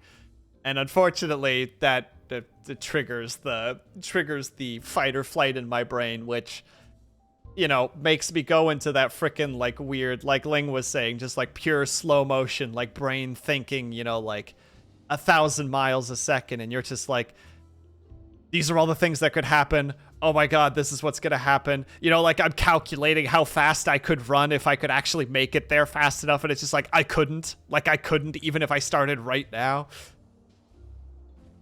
And it was just like, oh my fucking god. I'm about to watch my sister die.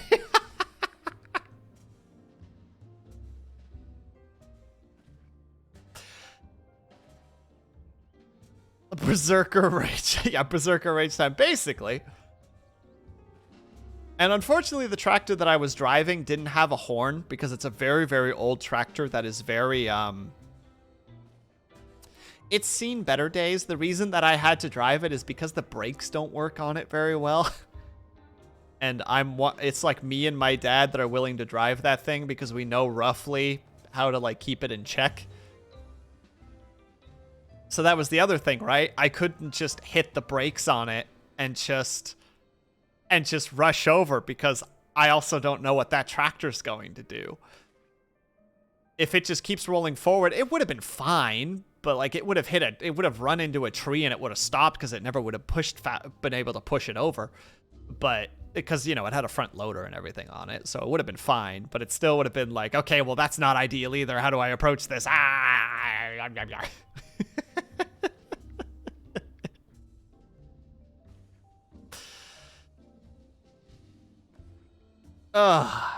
There you go. Yeah, the time that my sister almost died. One of several times I think that she's almost died, but that comes with farm life. Anyway, thank you, Ling, for stopping by and hearing my story. Mandalorian, I'd rather not think about that, honestly. That is absolutely not a thing I ever want to think about because that shit keeps me up at night. You literally came in, Ling, right as I started the story. Like, you actually came in the moment that I started that story. You can chuckle all you want, Mandalorian, but I take that shit seriously. Like, I don't like the idea. I sometimes have nightmares of, like, family members dying. And, like, waking up in cold sweats, having to, like, process that shit. So, no, that's not a laughing matter to me, personally. I can actually catch you for Final Fantasy. Since you've caught up with this. Heck yeah. Ling gets it. Or Ling actually has done that. And I mean, I'm level 20, right? So, like...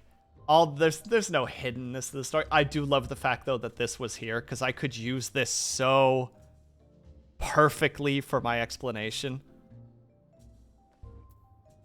Like, this just exactly what it was. 6.2 is on Tuesday, so expect chaos. I'm trying to get to level 30 so that I can actually go do the freaking swimsuit thing. That's the whole reason I'm even here, but of course...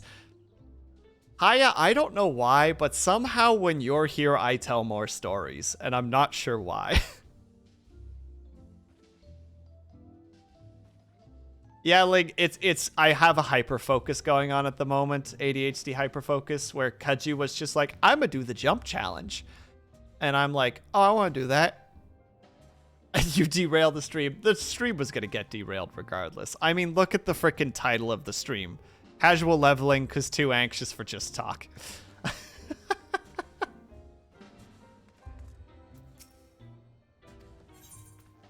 Oh, I did actually get everything done. There you go. Boop. New armor. It's very slapdashy, but it works. I was like, oh, the swimsuit is nice. I need this for my main and my alt. So you had to do it.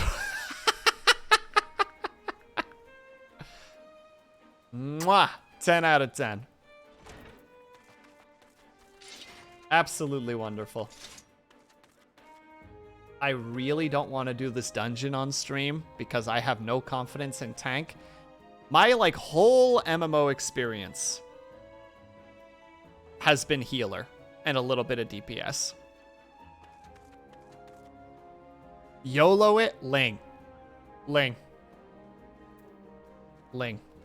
You're apparently length now, not Ling. Or not Ling. Oh, now Ling works. You're a healer, man? I was actually talking to somebody the other day about, like, the healer curse, you know, and the, like, blame the healer. How to say it? The trauma of being a healer. I've never played a tank before, so. Logistically speaking, how old is the tractor that doesn't have a freaking horn? That horn died years ago. That tractor is probably 25 years old. Bro, you learn to be hella salty as a healer. I know! I played healer in World of Warcraft for years. I was a druid healer.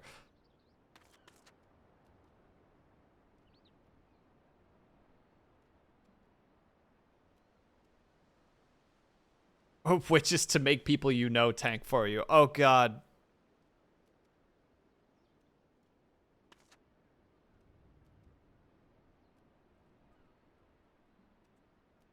I'm a healer, but costs exactly this. Are you talking about Mercy by any chance, Ling, from Overwatch? Since, you know, she's a healer, but she carries a gun. I don't even know why I'm, like, sheathing and unsheathing.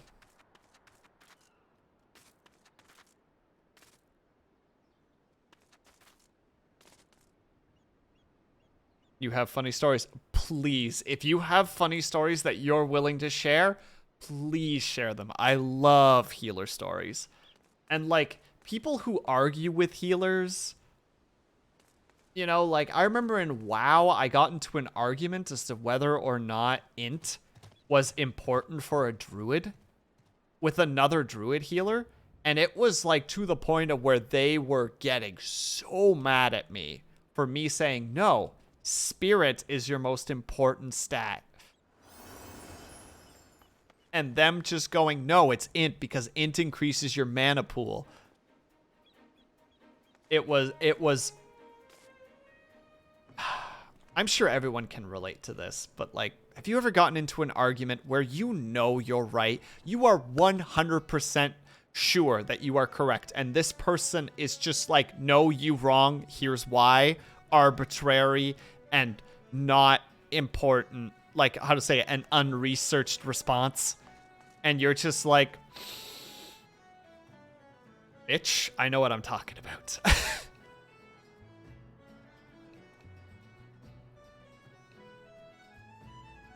From pre-Stormblood expansion, because I decided to pick a Final Fantasy just before Stormblood, so the person I played was my mod, Ryan. When he started, he played DPS, so I had to suffer a tank rotation. Yum, yum, yum, yum, yum. Oh, we're gonna draw a new tank out of the hat. Is he gonna be good? Let's hope for the best.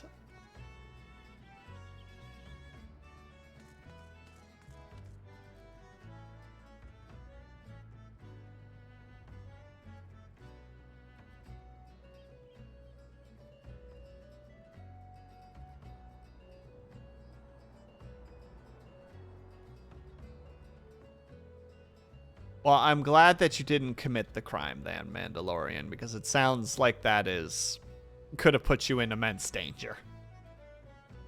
Oh god, I had an asshole. Dark Knight and not any... I think that's Dark Knight?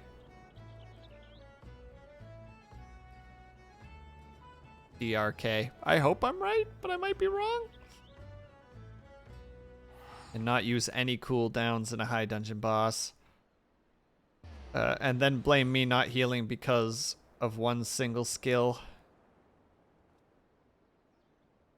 Tatara? I'm not sure which one Tatara is, unfortunately. At this time, thankfully, Ryan finally picked up tanking and went, I'm going to take you through it with me as Dark Knight. You had a competent person be competent.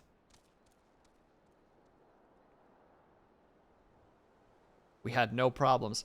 If you have a good tank and a good healer, most of the time you're fine. Unless you have a really trash DPS.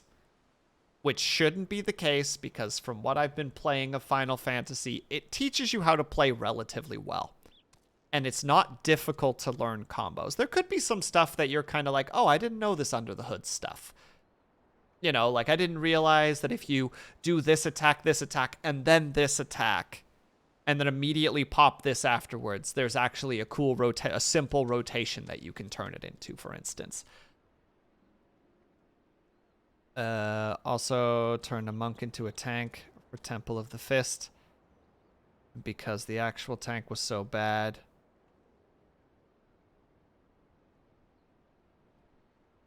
Lift the tension and no one could get back. Ling, do you need a hug? It sounds like you need a hug. Sounds like you've dealt with some interesting individuals.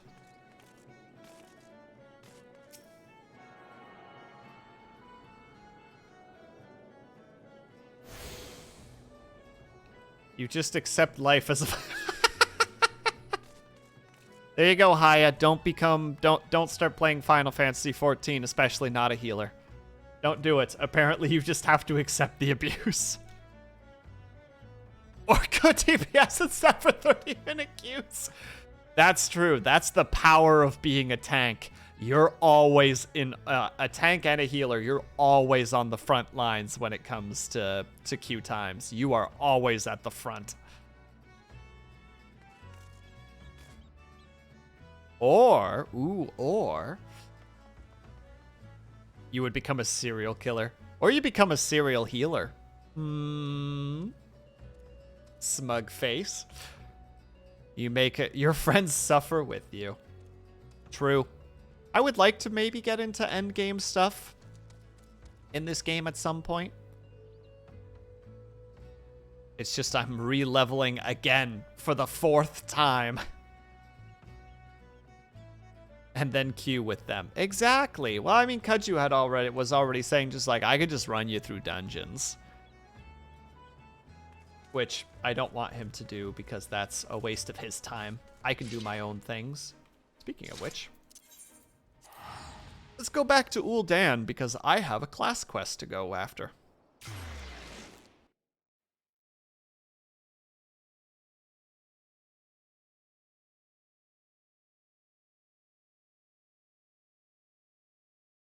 Oh, there you go. The steps of Eld? Oh, by the way, there's always this guy. I swear to God, in every server, this guy exists. Just this guy. Right there. Always and forever. Just go into dungeon, you'll be fine. I want to do the story quest for the Gladiator first, because Gladiator I've never played.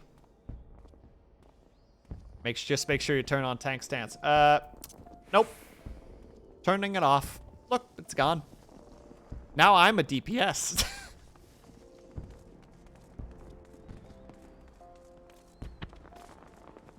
Make sure to use your skill. Ooh, it could happen to you. Ooh, is that the quest to go to the golden saucer? No, we're not going to the golden saucer. I already said where we're going. Also, thank you for the pillow throw, Mandalorian.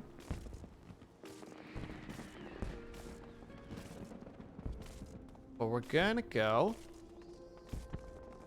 Also, wait, Ling, which class do you main as? Out of curiosity. Which class do you main as for your main, specifically? Unless you also want to share what your alt mains as, then by all means, like, share. I'm always intrigued by what people enjoy playing. You're a white mage main? Hey, that's what I technically was playing on my, like, my oldest quote-unquote character. I was playing the white mage class. Did you play as red mage, reaper, and paladin? I think I got those all correct. Let's go to the classes and it doesn't tell me. Fantastic. Yes, you did. I took some pot shots, but I played the archer last time So the Bard. And the Bard was actually really fun. I did like the Bard. I didn't get a chance to do any real dungeons with it, I believe, but apart from the ones that you kind of get forced into, but I did really like the Bard. I think the Bard was very fun. Ooh, and we get Shield Lob. That's important. You haven't maxed my alts yet. But I also have...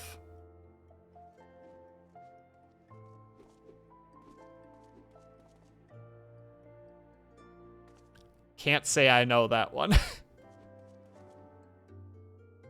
Hold on. Let me look at the classes and see if I could piece it together. No, don't tell me. Hold on. Hold on. I'm actually covering the chat with my hand right now and trying to slowly scroll down. DNC. Okay, DNC.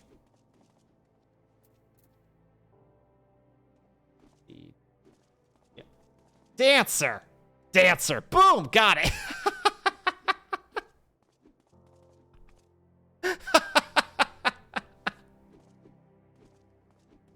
Why did I do this? Who the fuck knows?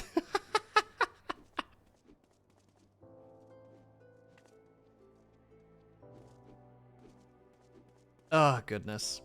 Sister left her JoJo ribbon thing on the ground when she was younger, and I slipped on it and hit my head extremely hard. You could hear the thud from across the house. You had pain for the next week. Pardon? When the heck did this happen, Mandalorian? Also, out of curiosity, Ling, what is the Red Mage playstyle like? Apologies, everybody, for kind of derailing this a little bit, but, like, I don't know a lot of the classes since I only have access to, you know, I have access to the Gladiator, the Marauder, the Feudalist, the Lancer, the Rogue, the Conjurer, the Archer, Thaumaturgist, etc. So, like, I don't know, like, I remember getting a chance to try the Blue Mage and being like, this looks like a pain in the ass to get all the skills for it. Red Mage is a spellcaster, but it has mechanics. The duo casting, there's specific skills that give you an instant cast for the spell after. Ooh, okay.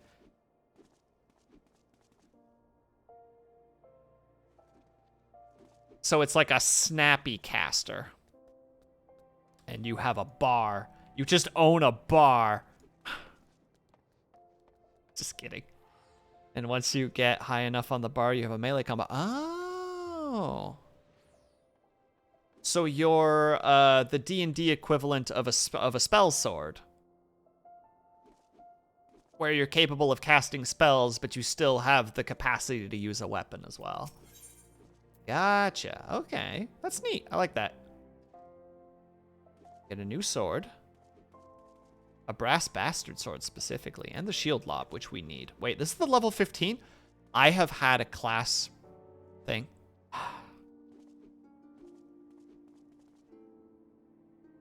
Also, because of the instant cast, the red mage is also jokingly called the res. Wait, they can res? But most red mages.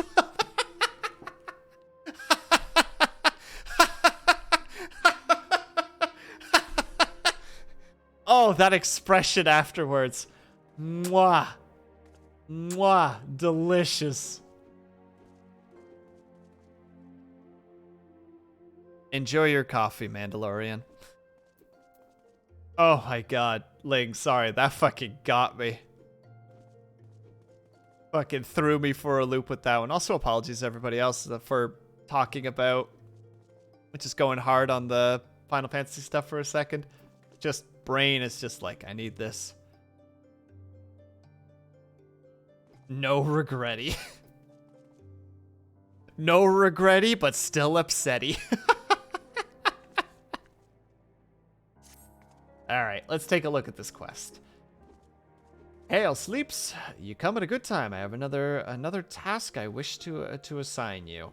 The Immortal Flames and the Brass Blades are both requesting the guild's assistance in maintaining security at Camp Drybone, a vital outpost along the Royal Allegan Sunway. The, oh good lord, Amalgia have been raiding caravans with reckless abandon, creating a significant disruption in trade.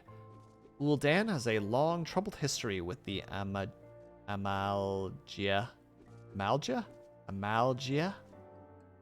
Dyslexia is a fun time.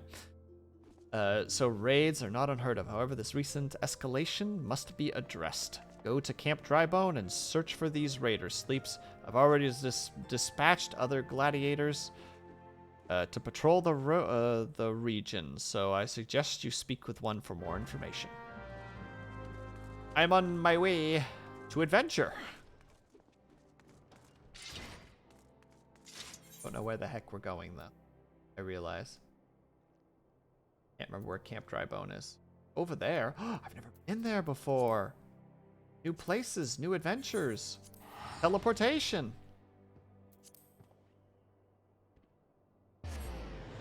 Nickname them Ow My Ego. Out.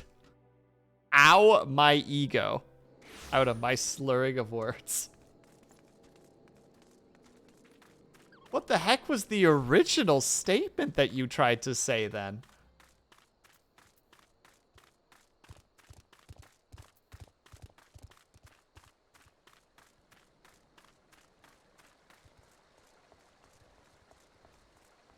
Alamigo? Alamigo? Oh my goodness. Well, you know what? I'm doing just about as good as a job by the sound of it.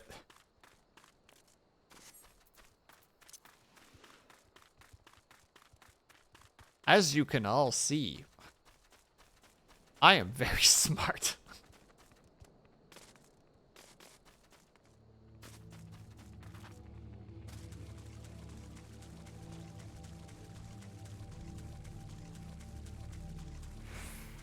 English is my second language, so pronunciation is usually off. Fair. Technically, English is also my second language, but I can't really say that anymore because I've been speaking English for like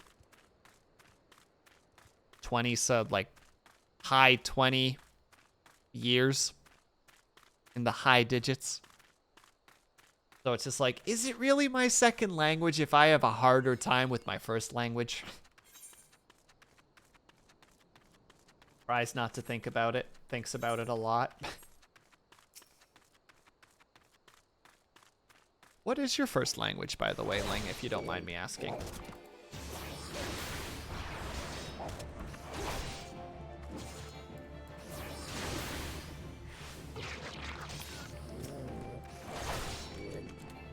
Also, again, just need to... Cantonese? I think I said that correctly. I want to say again, just, like, I don't know if I've mentioned this, but I mentioned this to a friend the other day. Just, like, I love that they teach the dodge mechanics just casually in the game. Like, you saw the little areas of potential damage there where they could potentially hit you. And you can just go, oh, step out of the way. So, like, in dungeons, when you actually have moments where the boss is about to do a big old damagey attack, and you're like, oh, what do I do? It's just like, oh, wait, I know what I need to do. Because I've done it already. I've done it for hours. The game has been teaching me this subtly this whole time. And that language I use for my family, but everyone else is English. So I sometimes get very questionable, so what language do you think in? And it's like both. Same. I still occasionally think in Dutch, and sometimes I think in English.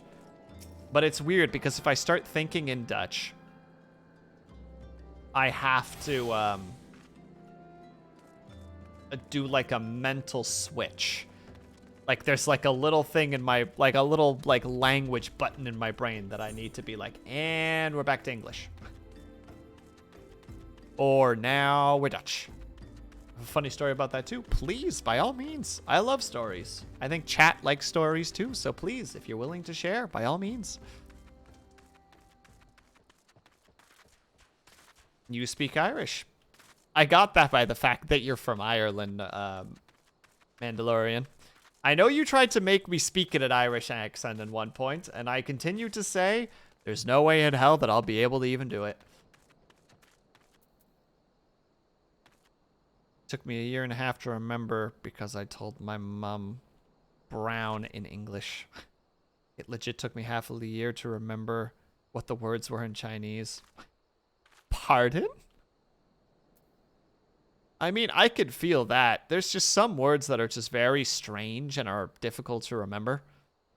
Or they're just so...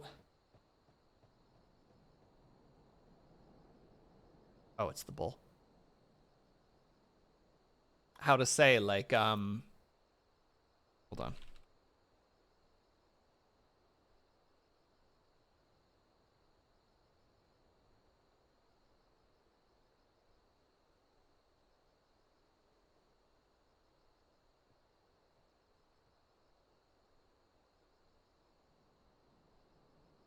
Oh, wait, is that it? I can't get to it. I'll get to it at some point, I promise. Like, what is it? The sadder thing is that legit word in Chinese is coffee colored. That's funny, though. It's got a nice charm to it. But, like, math, for instance, in Dutch is wiskunde. Like, you know, that's a hard translation to try and figure out. That's a hard, like, you know, there's no connectivity to either of the two. You know, like, but hello is hello, which is easy. Pardon is pardon. You know, like, there's certain words that you can easily do the translation over, but it's very difficult for other words. Although then it's weird, right? Because, like, we have to learn French here. And, like, you learn, like, bibliothèque for library. But in Dutch, it's bibliotheek. So it's very easy to do that translation, right? Language is so insanely fascinating to me. I wish I understood it. You're so bad at French? Me too. I know je ne parle pas français. I think it's je ne parle pas de français. No, it's je ne parle pas français. And that's all I know how to say because it's the only thing I need to say. I don't speak French.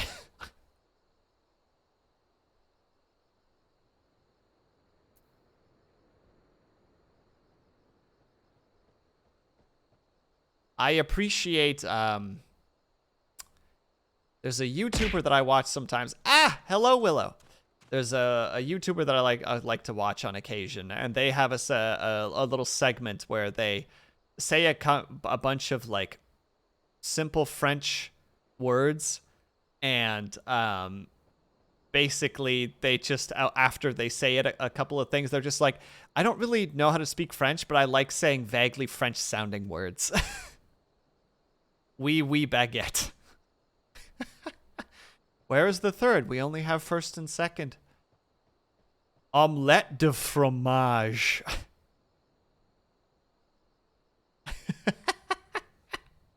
Cheese omelet.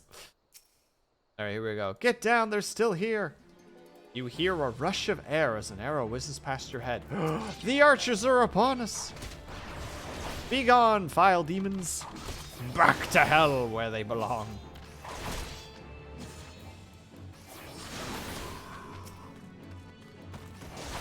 Their designs are so awesome, though. Like, just look at this character.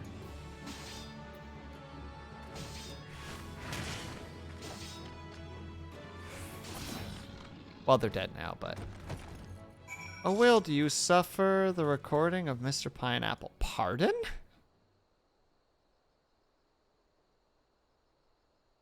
I have not. I don't think so. My brain does not recall this. Cough, wheeze. Don't worry, sister, I'll be fine. Though maybe not when the first sword is done with me, eh? Go and tell her that they're dead. Leave the merchant to me. That it? I came out here just for that? I'm lucky? I mean, we had to like... Oh, I think I know what you're talking about. No, we didn't have to deal with Mr. Pineapple. Our English lessons, at least in grade school, were very like sing-songy. For numbers, we played Dice, where you can only say 3 numbers, and you have to try and make it that the person that the other person says Dice in order to count them out. So you do like 1, 2, 3, 4, 5, 7, 8, 9, 10. And then if somebody says 10, they're out. My French teacher made us watch.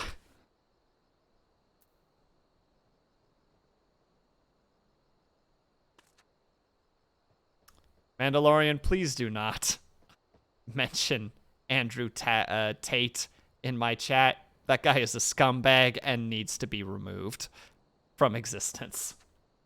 Legitimately making the world a worse place. It's just a weird-ass show. It probably is. I mean, what the heck is the name of that? Oh, what is that called? It's an adult show that's kind of educational, but what the heck is it? What the heck was that called again? Pikami? Pikami and Friends? Don't look it up. It's very 18 plus, but it was a very bizarre show made by French people.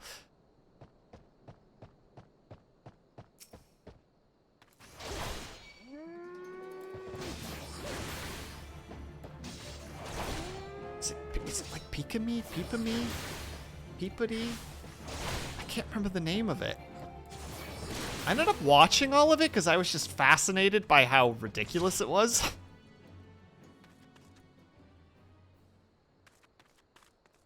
But it's like, for anybody who doesn't know, hold on, I need to just really quickly look this up because this is getting ridiculous to me.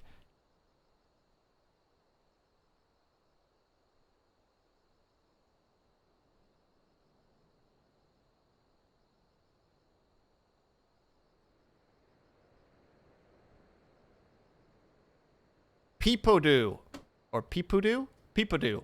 Peepodoo and the Super Fuck Friends. That's what it's called. I forgot it had that name. People, you know, half the people go to watch after you say do not go watch. I mean, it's a really, really, really weird show. But it's like, it has like oddly wholesome moments in it. No, Haya, like, let me justify this for a second. Like, it is a very strange show. It has very European humor in it. Like, very, like, Western and Northern European humor in it.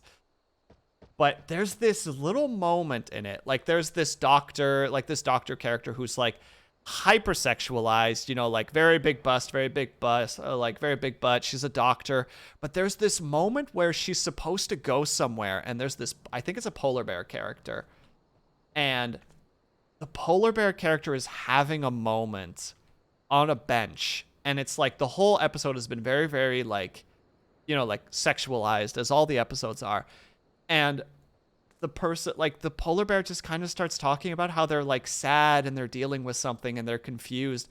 And there's just this moment where the doctor just, like, just, like, sits down with them and just kind of goes, like, well, I have time if you're willing to just let me sit with you for a bit. You know, you don't have to be alone in this moment. And I'm like, what the fuck is this weirdly wholesome moment?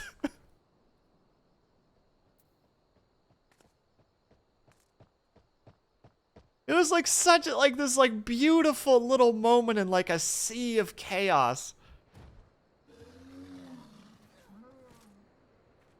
Excuse me, I was going to fight that thing. I'm sorry, I just needed to mention that for a second, because the show was very strange. It did teach you some things, but it's very, very pro, like it's very sex positive, but it's also very strange. It's very, very strange. I don't know how we got here, and I'm sorry that we got here.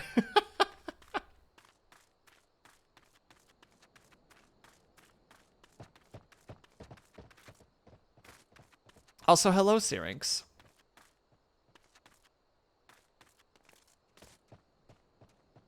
And you can't have more because you didn't eat your vegetables, that's why. Oh yeah, Mr. Pineapple, that's why. Although at least Mr. Pineapple, if I recall correctly, was at least, you know, supposed to be for kids.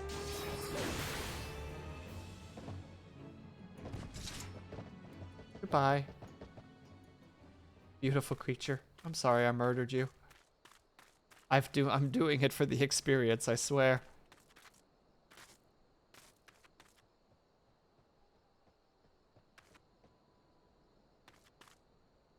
Hate to mention it, but have you seen that All Ireland I sent you yet? All Ireland? Did I miss something? Did I accidentally miss a link? Hold on, I'm scrolling up.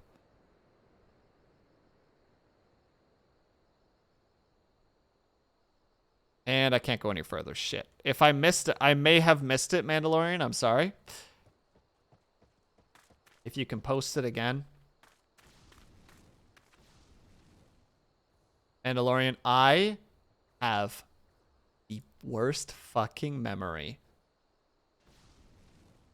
Like, genuinely, it's really, really bad. Like, the reason that I've probably told some of my stories like 4 or 5 times on stream, there's a very good chance it's because I don't remember ever telling you that story. Whatever the story might happen to be. Like, it is a concerningly poor memory.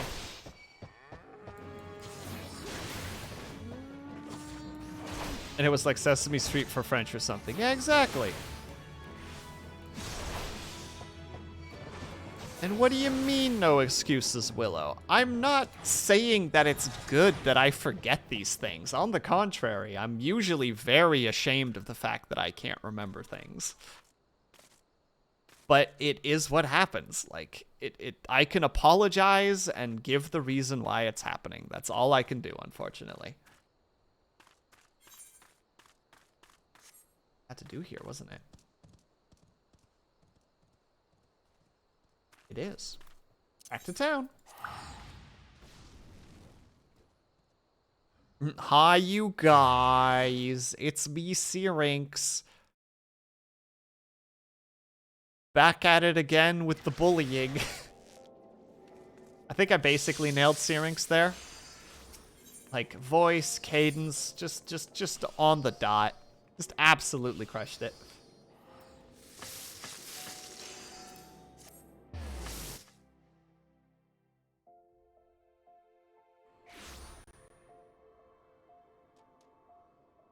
Oh, this! No, I have not watched it, Mandalorian. And the best that you'll probably get out of me is me skimming through it. Because I think I've mentioned on stream before, but like, I have absolutely no interest in sports. Syrinx can attest to this. I have absolutely no interest in sports whatsoever. I will let people talk to me about sports, and I will nod, and I will be happy that they are enthusiastic as all hell about it. I have no interest in it.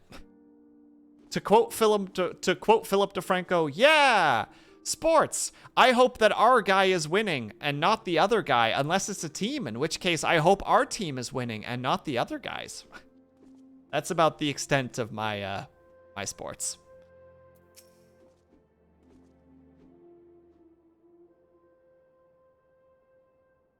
Oh yeah, absolutely, Mandalorian. I will watch the episode. No doubt about that. Because I'm interested, because it's been... I've only seen tiny little bits and pieces of Mr. Ed. What are you talking about? I thought this was the stream of...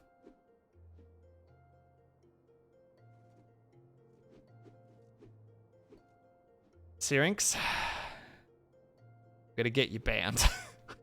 I will ban you. For a whole second. But Kaju's not here, so unfortunately that's not a thing I can do. Your lies will not be tolerated this day. I knew I was right to send you. You've done us proud. 7 hells, this place reeks of sweat. How do you expect a man to concentrate on his swordplay like this? Pardon?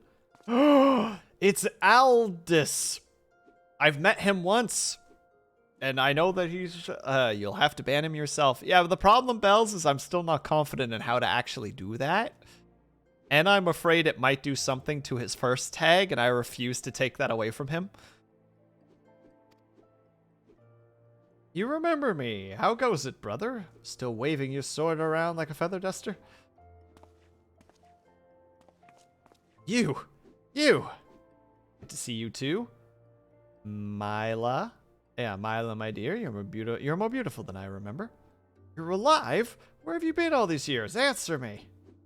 Me? Well, if you must know, I'm on a spiritual journey of self-discovery.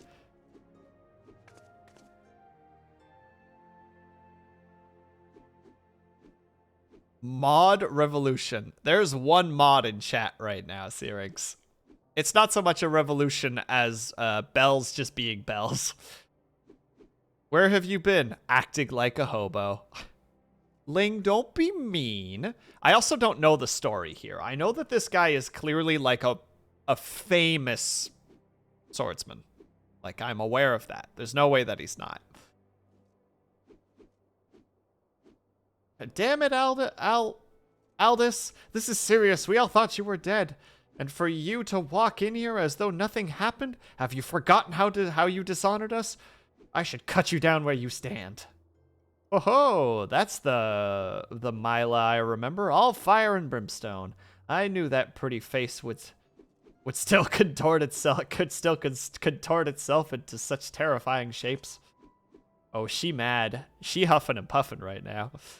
You're shit posting.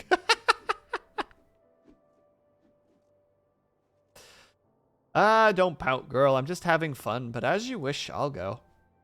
Sleeps, is it? Why don't you join me at the quicksand?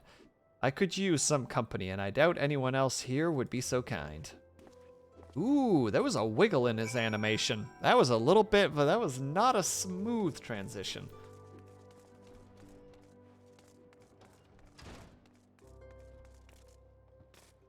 Me trying to send some of my money into this universe.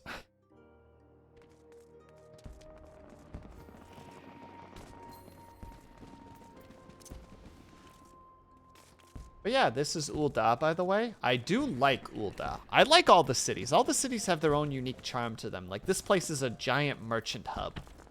And you can kind of see that, you know? Like, the nice banners, the paved streets, or I guess the cobblestone streets, the clear, like, mercantile, like, symbols all over the place, which I believe are the Maelstrom's sign. No, that's not the Maelstrom. That's the Immortal Flame. That's what it is. You get lost in Limsa a lot? I love Limsa. Limsa is probably one of my favorite cities besides Gridania.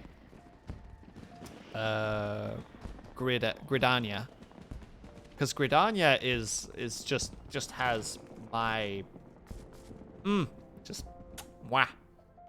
Love Gridania. I love the nature-y look to it.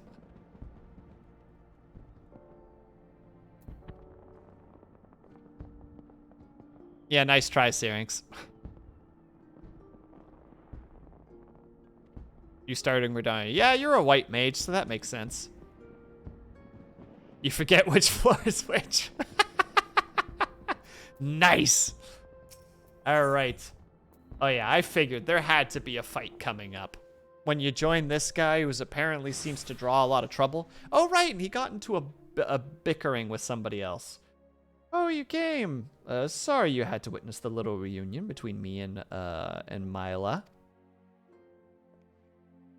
The sword of Nald? The sword of Nald, back from the dead. You'd think I'd be greeted with throngs of adoring fans, not threats of violence. Listen, Sleeps, you're good with a sword, that's plain to see. But more than that, you've got purpose. There's a fire burning within you. I do like characters like this, the happy-go-lucky character. Who then just has that moment of like, look.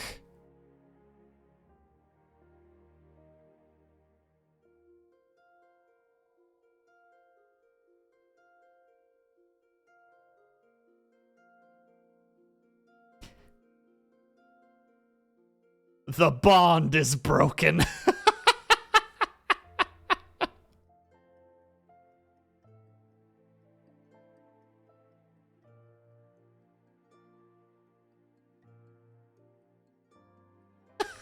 I'm sorry, Cyrix, it had to be done. I saw my chance with your cattiness.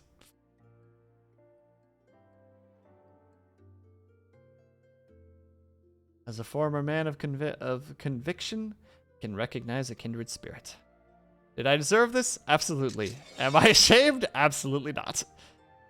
He said he didn't know how. Shake my head. Ban me instead. He did nothing wrong. Blue, I did this in your honor. That ban was in the name of you. Garrote called her Fury. She's one of a magnificent pair of swords that the drunken prodigy forged for Colosseum champions. The man who wielded her twin had eyes burning like yours. Sleep's eye. Oh shit! Oh shit! Everybody hit the deck! They've got bows and arrows! Oh wait, this is the Syndicate. Nameless attacker. These have to be the Syndicate, right? Like, Ling, can I get a spoiler here for a second? Are these Syndicate boys? Aldous, Sword of Nald, we've come for you. No, sorry. Aldous, Sword of Nald, we've come for your head. If you do that, then how in the hells am I supposed to enjoy my ale? Arrogant fool, prepare to meet your maker. I have no memory of this place. No, Ling, no! Well, you ain't a bunch of impatient, humorless fellas. Surprised they haven't released. Their arms must be getting tired.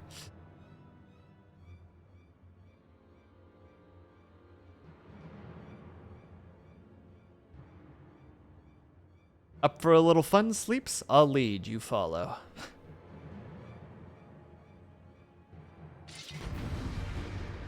Let's pull out the weapons immediately. Let's fucking go! Also, Final Fantasy music just gets the blood pumping. You're just like, oh fuck yes. Let's kick some ass, take some names. Slay some peeps. Oh, wait a second. I could literally go right here. I have to remember my training. I don't have the thing on. I'm the worst tank. I'm sorry, Ling. I've already failed you.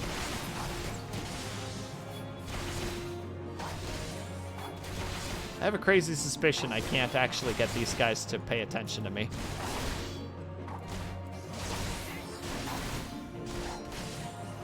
It's okay, it happens. I'm also not a tank by trade. I've never tanked before in this game. I think I tanked a little bit in... Oh god, of course there's more. Heavens forbid. Get stunned, nerd. Oh, well, those ambushers are stuck.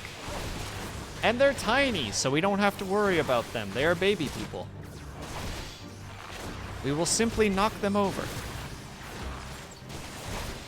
Certain skills generate higher. Yeah, like the shield throw. And the provoke. I know these two combined build some.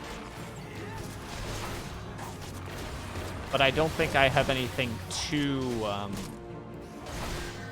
much of a build-up at the moment. I'm going after these tiny little bastards. Stout ambushers. Oh, look how fast they fall. They're so weak. They're little babies. We're murdering children. Isn't that fun? Dang right. Down you go, little nerd. You made the mistake of picking up that short bow. And even the short bow is too big for you.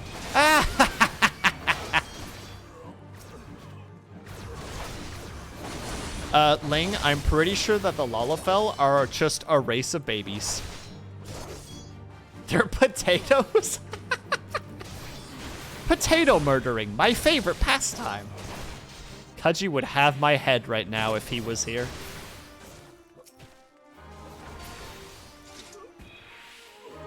Hell yeah, duty complete.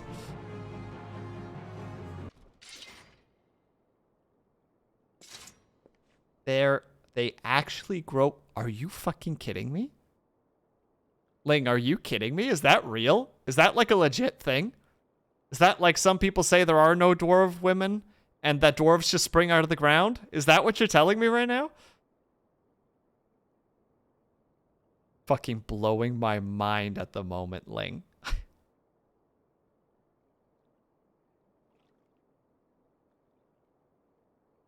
I don't know if I believe you. I'm gonna read this for a second. I need to do some Googling. I didn't think he'd go so far as to send a gang of sellswords into the quicksand in broad daylight.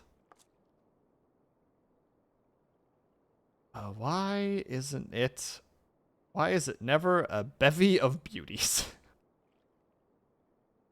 Let's continue this another time, shall we? I need to find a new place to drink. One with more attractive company than this sorry lot.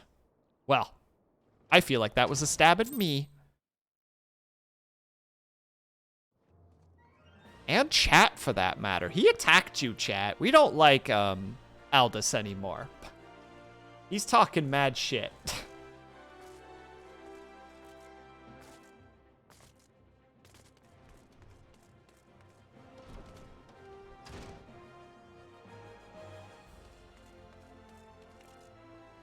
Ling, you are just giving me more reasons to not like the Lalafell. And I appreciate that immensely. The Lalafell are weird. And they should not be trusted.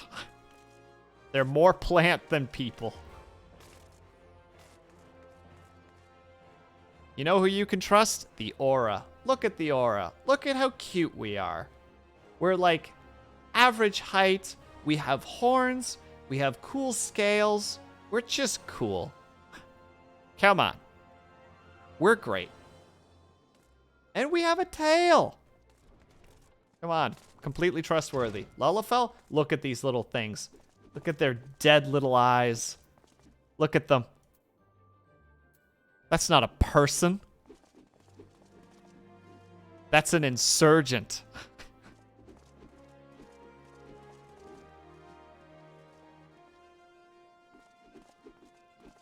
So he switched to male. Vieira. They are the... You're gonna clip this and send it to Kaiju? Do it. Do it, Bells. You won't do it.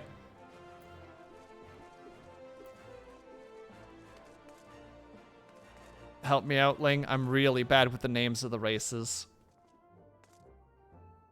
Wait, the Vieira have a male version? I thought the Vieira were purely female.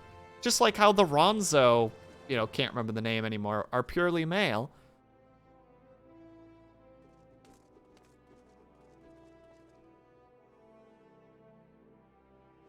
Oh.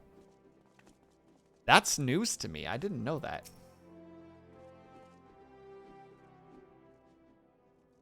My apologies, Sleeps. I meant to teach you a new technique earlier, but when that idiot arrived, I completely forgot. He's just so infuriating. Let's face it, her and him, they were a thing at one point. Of course you would make your dancer a bunny boy. Your thirst is showing, Ling. Your thirst is showing. I'm just teasing, by the way. We're supposed to get female cat ladies at some point. Oh boy. You have no regret. Damn right. Own it. My apologies. I meant to teach you a new technique. It's just so infuriating. The shield lob technique will allow you to attack from afar without the need for ranged... without the need for ranged weaponry. Since we got... No, don't yawn. I'm sorry. There's a long-ass story about that, Alt. You're tempting me with stories, Ling. You can't do that. I'm a sucker for stories. Whenever someone's like, there's a story about that, and it's just like, I want to know. He's legit started off as a joke with a bunch of people that resulted in the joke of the hooker bot 9000. So you can tell why he had to be a male Viera. Yep.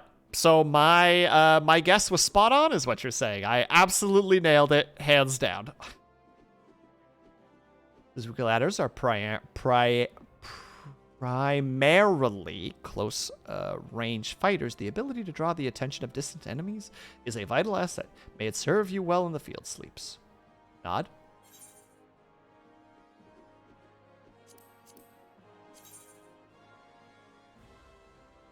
I mean, it's not bad, and I could use a new chess piece, but I'll probably get a new chess piece later. We're taking the money. Come on, take the money and run. As we will. Is a white horned aura. The white horned aura aren't they technically supposed to be like the more chaotic of the two races? Or of the two subspecies?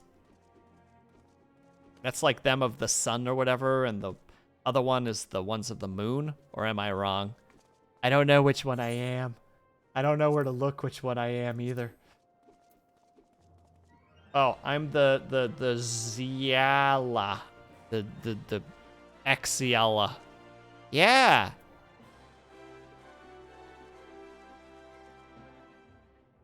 Is that that means I'm cool, calm, and collected, right? Right?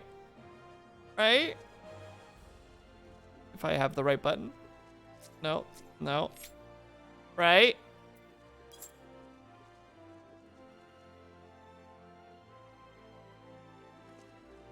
Oh. Oh no. That's not good. I thought this was the tranquil race. I guess I have to start playing as a marauder now to play the race correctly.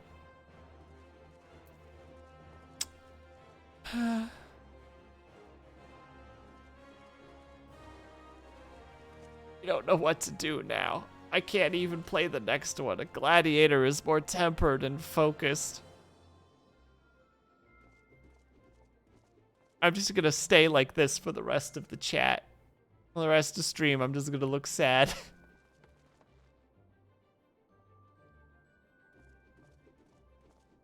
Your sad face is so cute and sad. Well, I was hoping for the second one. Oh, sorry, I was hoping for the second one. That's what I want it to be, because I'm sad. You hear how sad I am? Ow.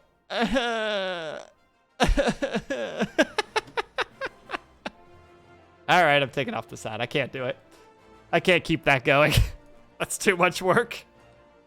Ah! Okay, fine. You wanna fucking go, Bells? You wanna go right now? Huh? Let's fucking go.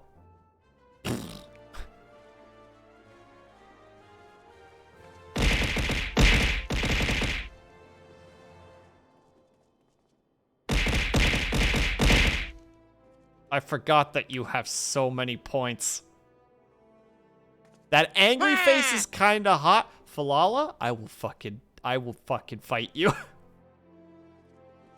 I will make you regret these words!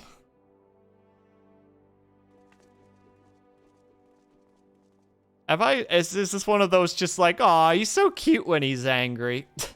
Is it one of those, Falala? Is that what this is?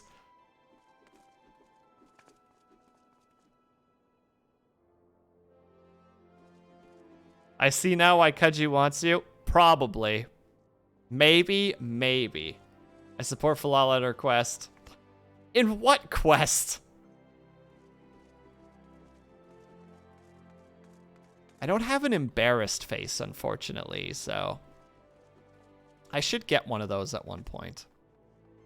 I have a surprised face, like, oh, what? You can't say that. You're not allowed to say that, so, oh, Jesus. That's illegal. Also, thank you for the hydrate.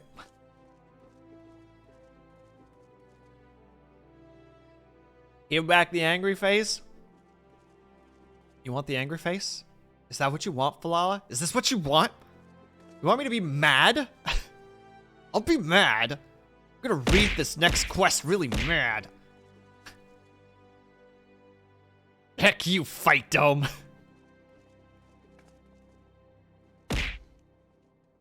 That's illegal. Like, that's gonna stop me. Urgh.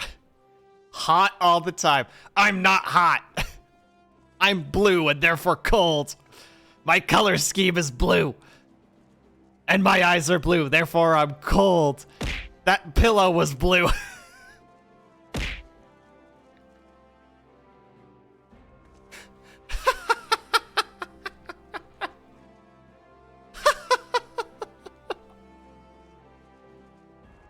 Well, that was really stupid.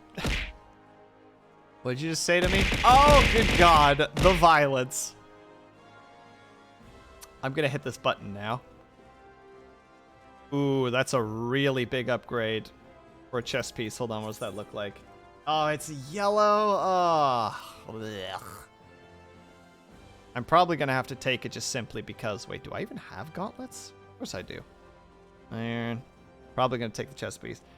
If you don't stop being hot, I'm gonna walk over to your house and give you a smooch. Well, I guess I'm just gonna have to stay with this expression. It's the safest thing to do. First sword, Mila has an urgent task for you. Oh wait, I actually can't do this.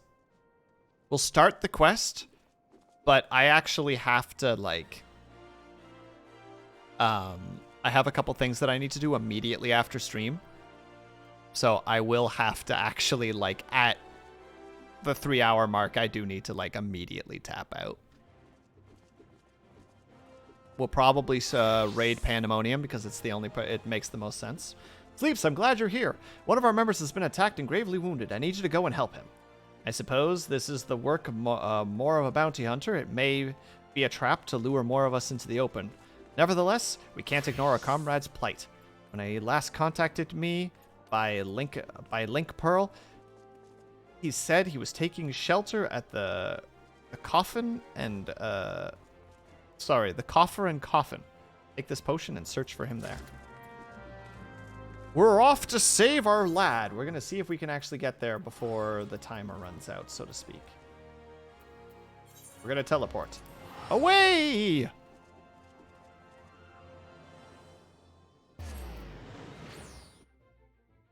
We'll see if we can do this really quick. We should be able to do time to spare. There's something specifically that I want to do at the moment. I think Bells is still here, so.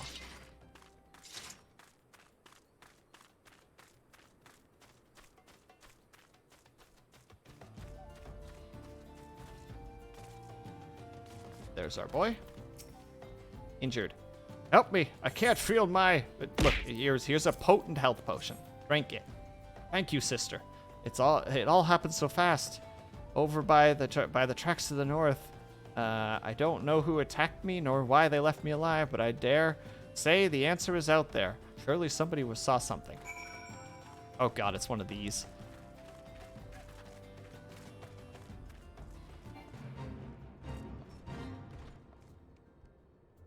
You know what? No, we have very little time left, so I know what we're gonna do. We're gonna go back to Ul'dah.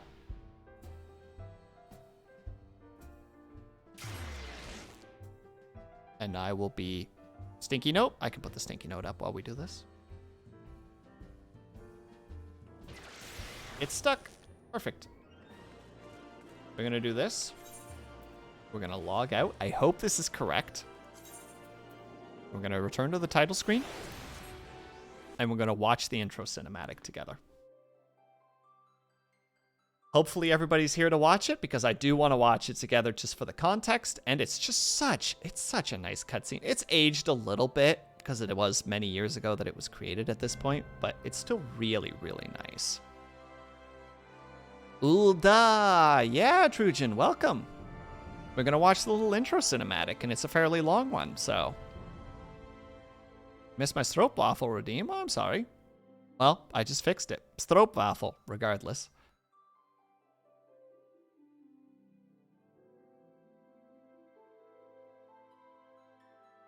Wait, did you even give me a stroopwafel? Oh, that was 4 minutes ago. Yeah, amongst all the frickin' chaos? Frickin' surprise I missed it.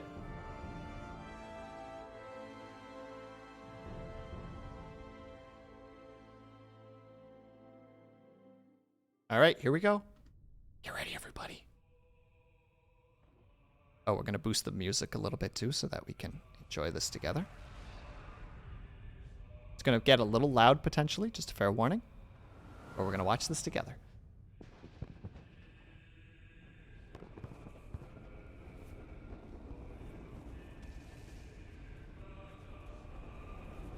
See why you don't have... They're only in the end. Well, I don't even... I'm literally playing for free, Ling. So, like, for me, it's like, yeah. There's Limsa. Watching freaking hell on Earth slowly happen. There's Ulda. There's Gridania, or Gridania. But also, like, look at the fucking quality of this cutscene so far. It's gorgeous. And then the music kicks in.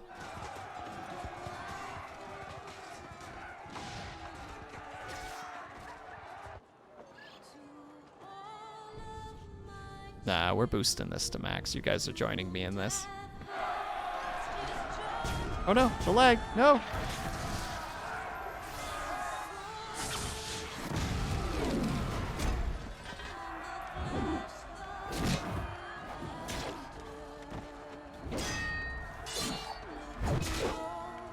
Oh, I didn't know the Aura were actually not a race for the free game for a while.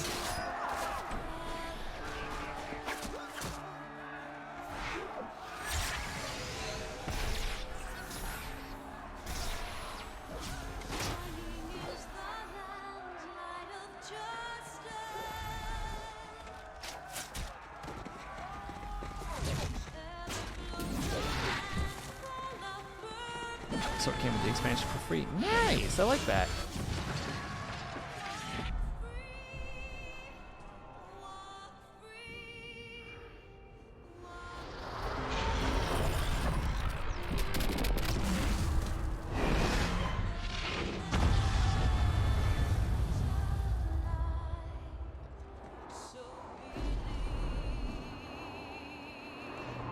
That's probably a really bad thing.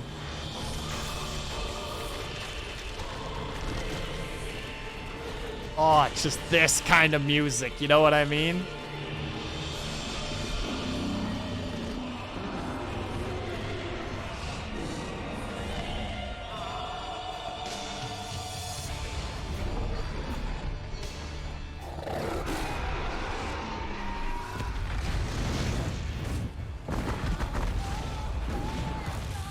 Final days of 1.0, yep. This is how before World, A Realm Reborn, this was the ending of the actual original MMO. A literal, like, end of world event.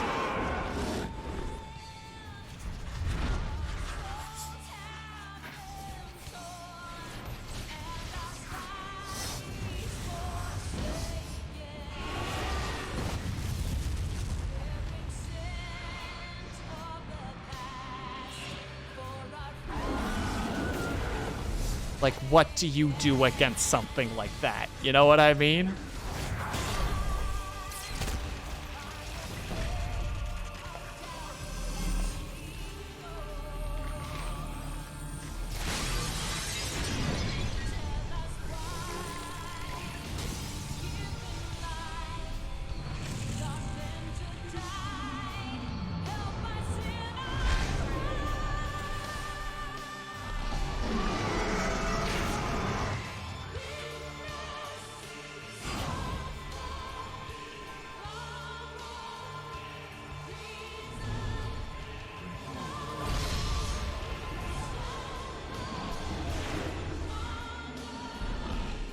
be like, guess I die now, right?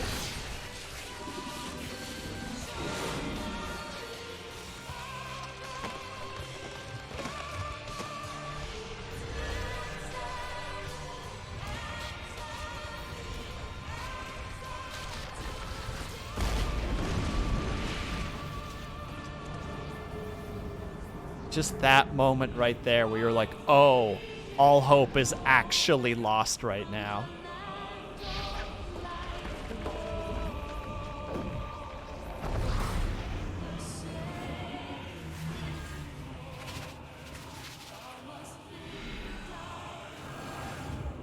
Oh, and the martyr moment. Fuck, this shit murders me, dude.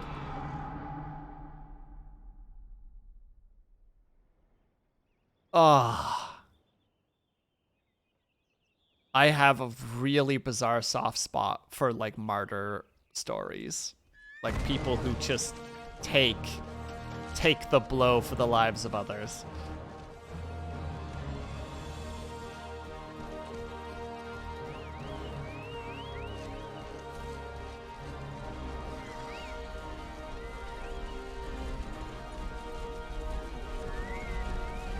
This is a whole movie. Dude, it's crazy how much stuff is happening. And like all the shit that we just watched, you don't need context at all. Like it helps to know what happened in the original 1.0, but you know what happened, right? Like watching that, you have a lot of context. You're just like, oh, I am like caught up. Like I don't know all the minor details, but I know the majority of what happened. You know, like just watching that little cutscene, you're just like, I'm fucking invested. Let's go into this world and let's see what the hell is happening.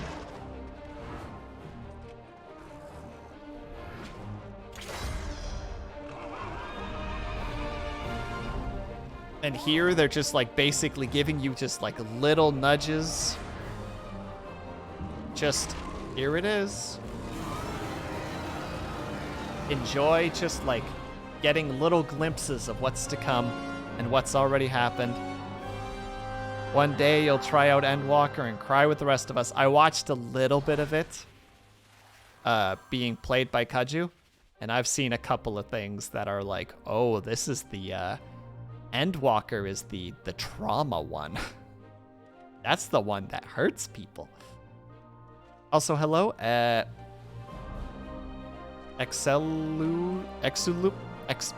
I'm sorry, I have dyslexia. I'm trying really hard to say your name. I apologize. Excellumium? Oh my god, I'm so sorry that I can't say your name properly. But welcome. Thank you for stopping by. We're just watching the intro cutscene.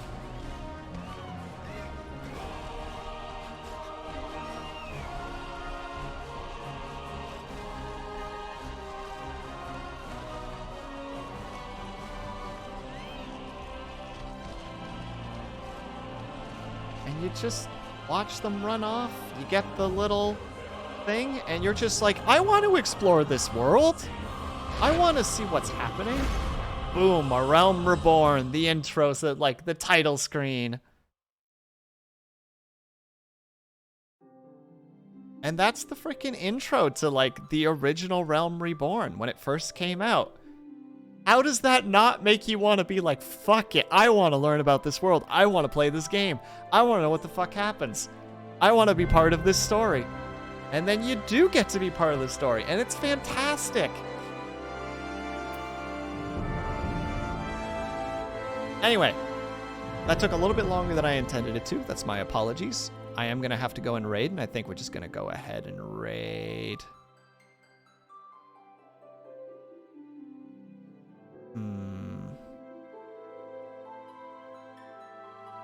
All right, we're going to do a little poll here really quickly.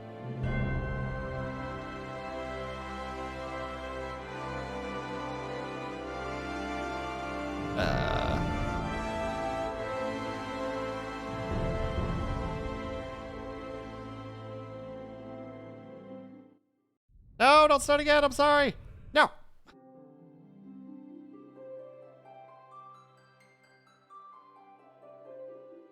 right, you guys have 1 minute.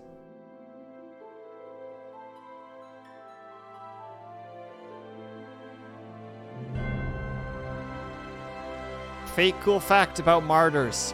They are clearly the most selfish people known to man. Their whole purpose is simply to get their names in the history books. That's the only reason they ever do anything about it. Fake cool fact.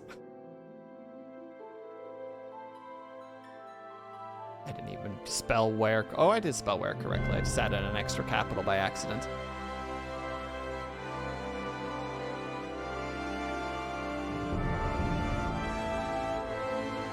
But that's alright. It looks like Yakuza's gonna win this one. No, I'm sorry. Fine, look at my character while we're waiting, I guess. Yakuza, so we're going to raid Pandemonium. Apologies that this is happening a little bit fast, but I do not have a lot of time, unfortunately. Thanks for the stream. Thank you for being here, Ling.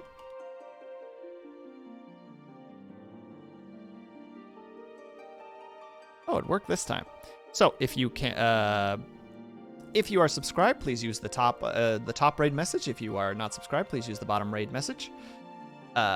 Or use your own should you want to. Just please be respectful of the person that we're going to. Their brain is not working right now. Thank you very much for stopping by. I hope yeah, whether you were chatting, whether you were lurking, whether you just popped in and out for a quick second. I hope that know that you were appreciated. I hope that you're having a great day, afternoon, evening, or night, whatever time it might happen to be for you. I hope that you're taking care of yourselves. I hope that you're drinking plenty of water, and when you finally do sleep, whatever time it might happen to be, I hope that you have a very restful sleep. Thank you, everybody, for stopping by. Seriously, super appreciate it. You guys have been super fun. All 12 of you guys are absolute champions. We're sending you off to Pandemonium. I will see you guys next time. Hope you have a great rest of your weekend. Hope you have a great rest of your night. Love you guys. See you guys soon.